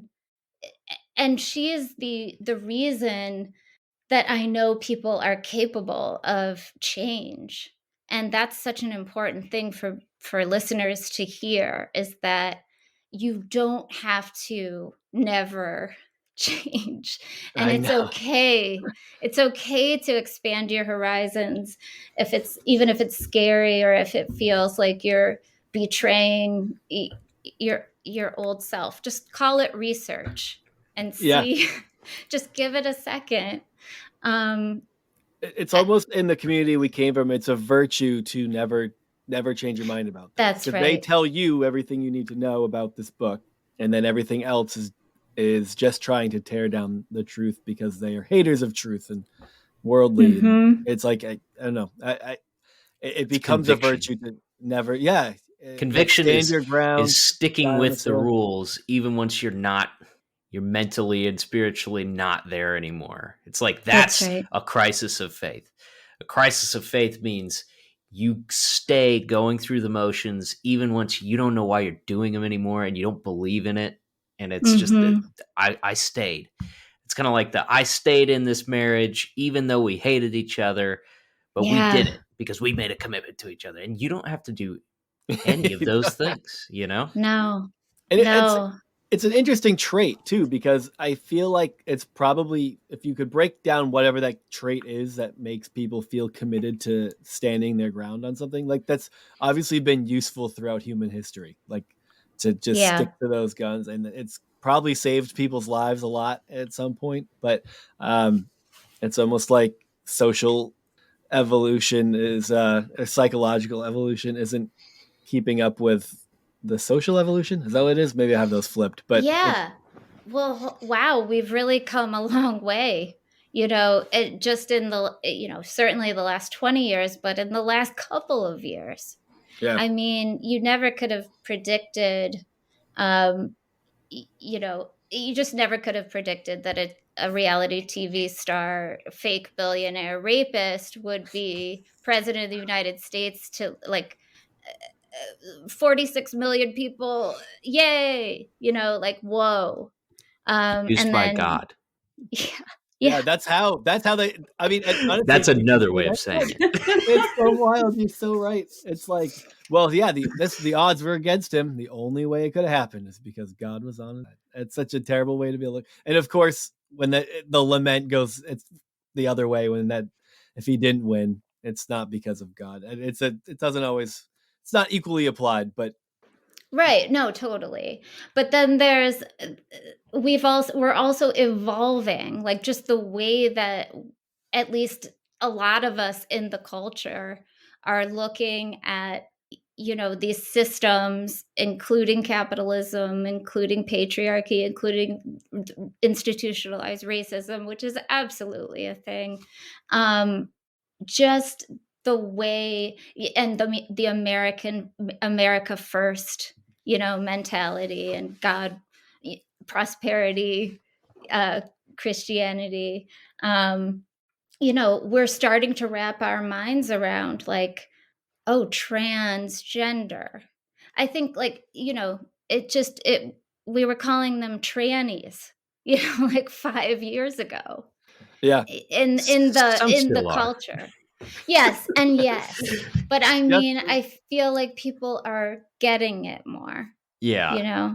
Yeah, just the shift and in regards to homosexuality since I was a kid, how commonplace it was to hear an N-word in a conversation, and that's gone now. I mean, it's not gone, but it's nobody is gonna do that around people they don't know anymore.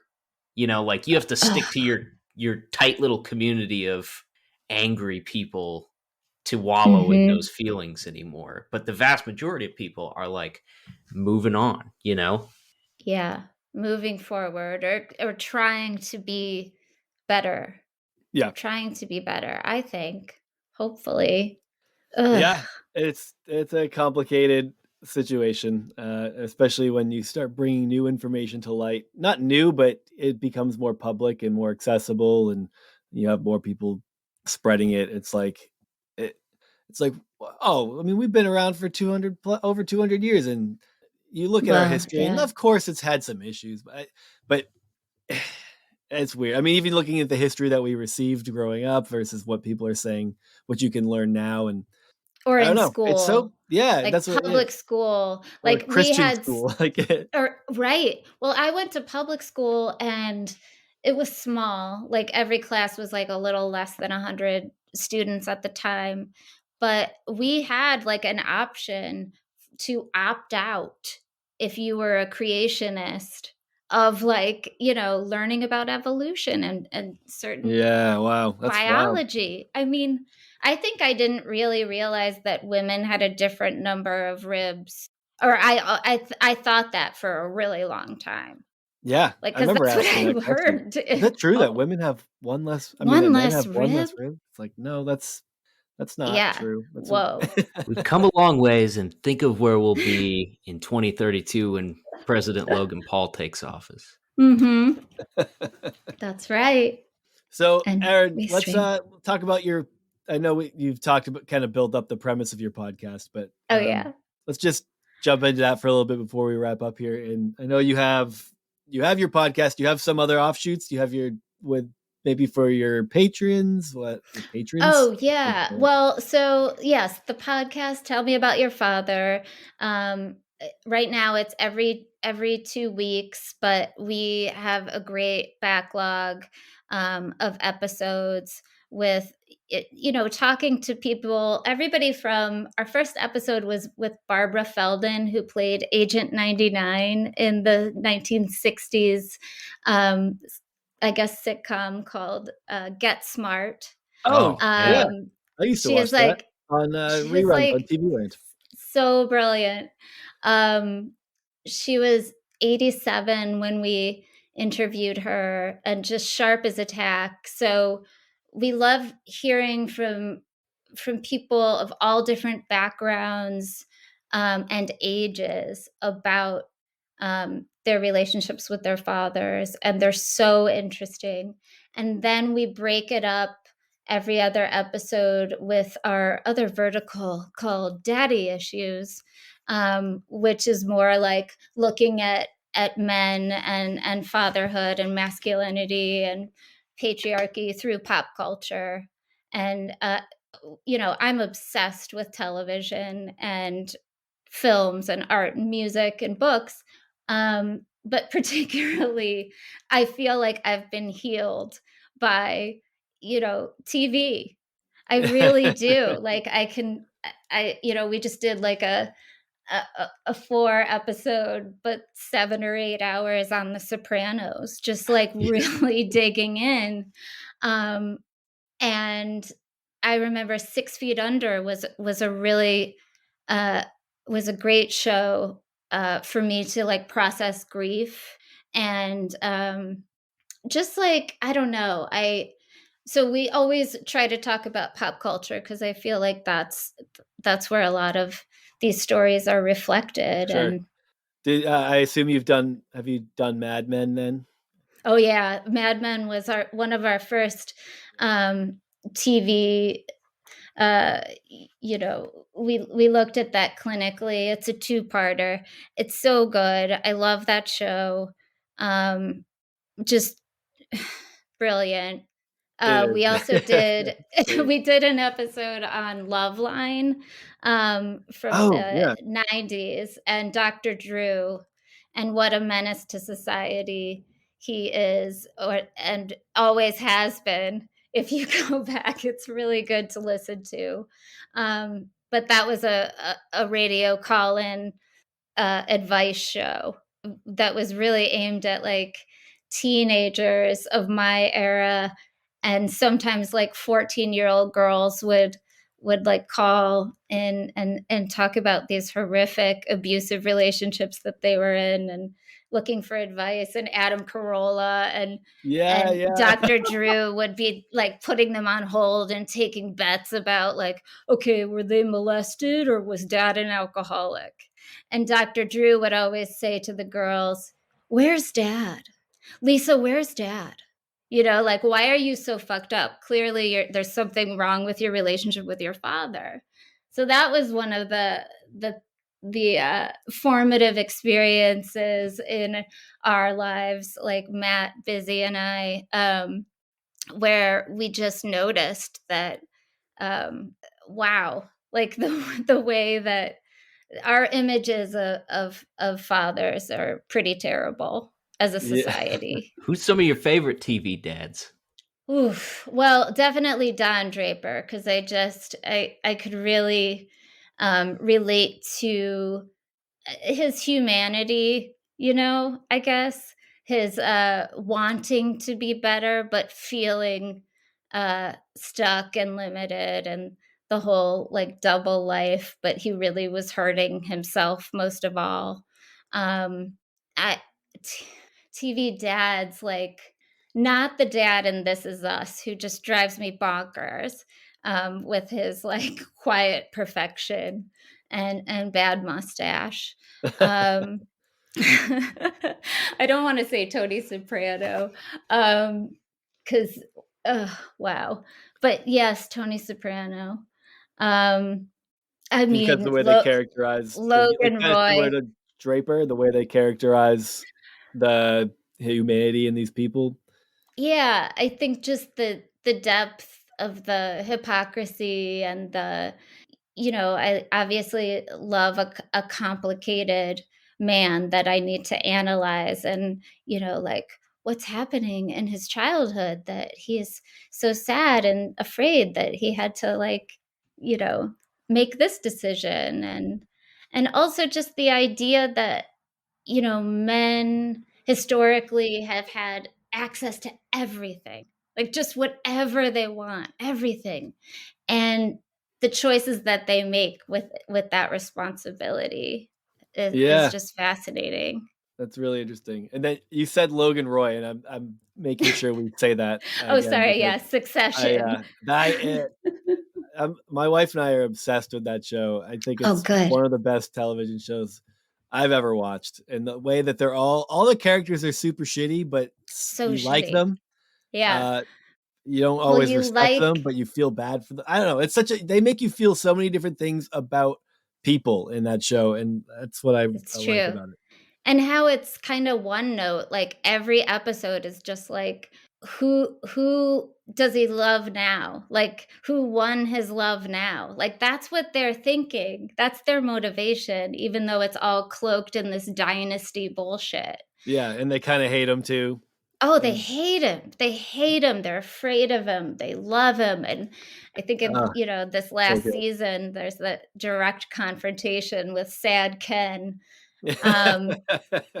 But yeah, the daddy issues in that show are pretty epic and Shakespearean. And I really recommend Brian Cox, the actor who plays Logan Roy, his incredible memoir that's coming out this year, I think in a month or so, next month, because he has a really fascinating story, like with his own father and as a father himself, which I heard on the Mark Maron podcast, but it's really good. He's a fascinating guy. Where's Frank Costanza in the rankings? Wait, who's Frank Costanza? He's George's dad. George's dad. I was like, Serenity now! Serenity now. Perfect. Yeah. Yeah, totally. Yeah, who else? Like, I'm trying to think from like the olden times. I don't know. We don't have to keep you we don't have to just sit here silently and make you keep coming up with people if you feel like you're running out. We're like, go ahead, keep going. And you're like, do I have to? You don't. Yeah, no. Cleaver, but Rod Cleaver. Yeah, the Cleavers. I don't know. I don't know if you have anything you want other than the podcast. You get your book. You have I don't know if you're on social media. What do you want? Whatever it is you want to plug. Don't Let Me Down. It's in paperback now, Kindle, of course, and audiobooks, wherever you get your books. And our podcast, Tell Me About Your Father, everywhere, all the usual platforms, free. We have a Patreon. Do you guys? Does everyone? We have. We not don't gone know. that route yet. Don't we are bother, hawking T-shirts really. now.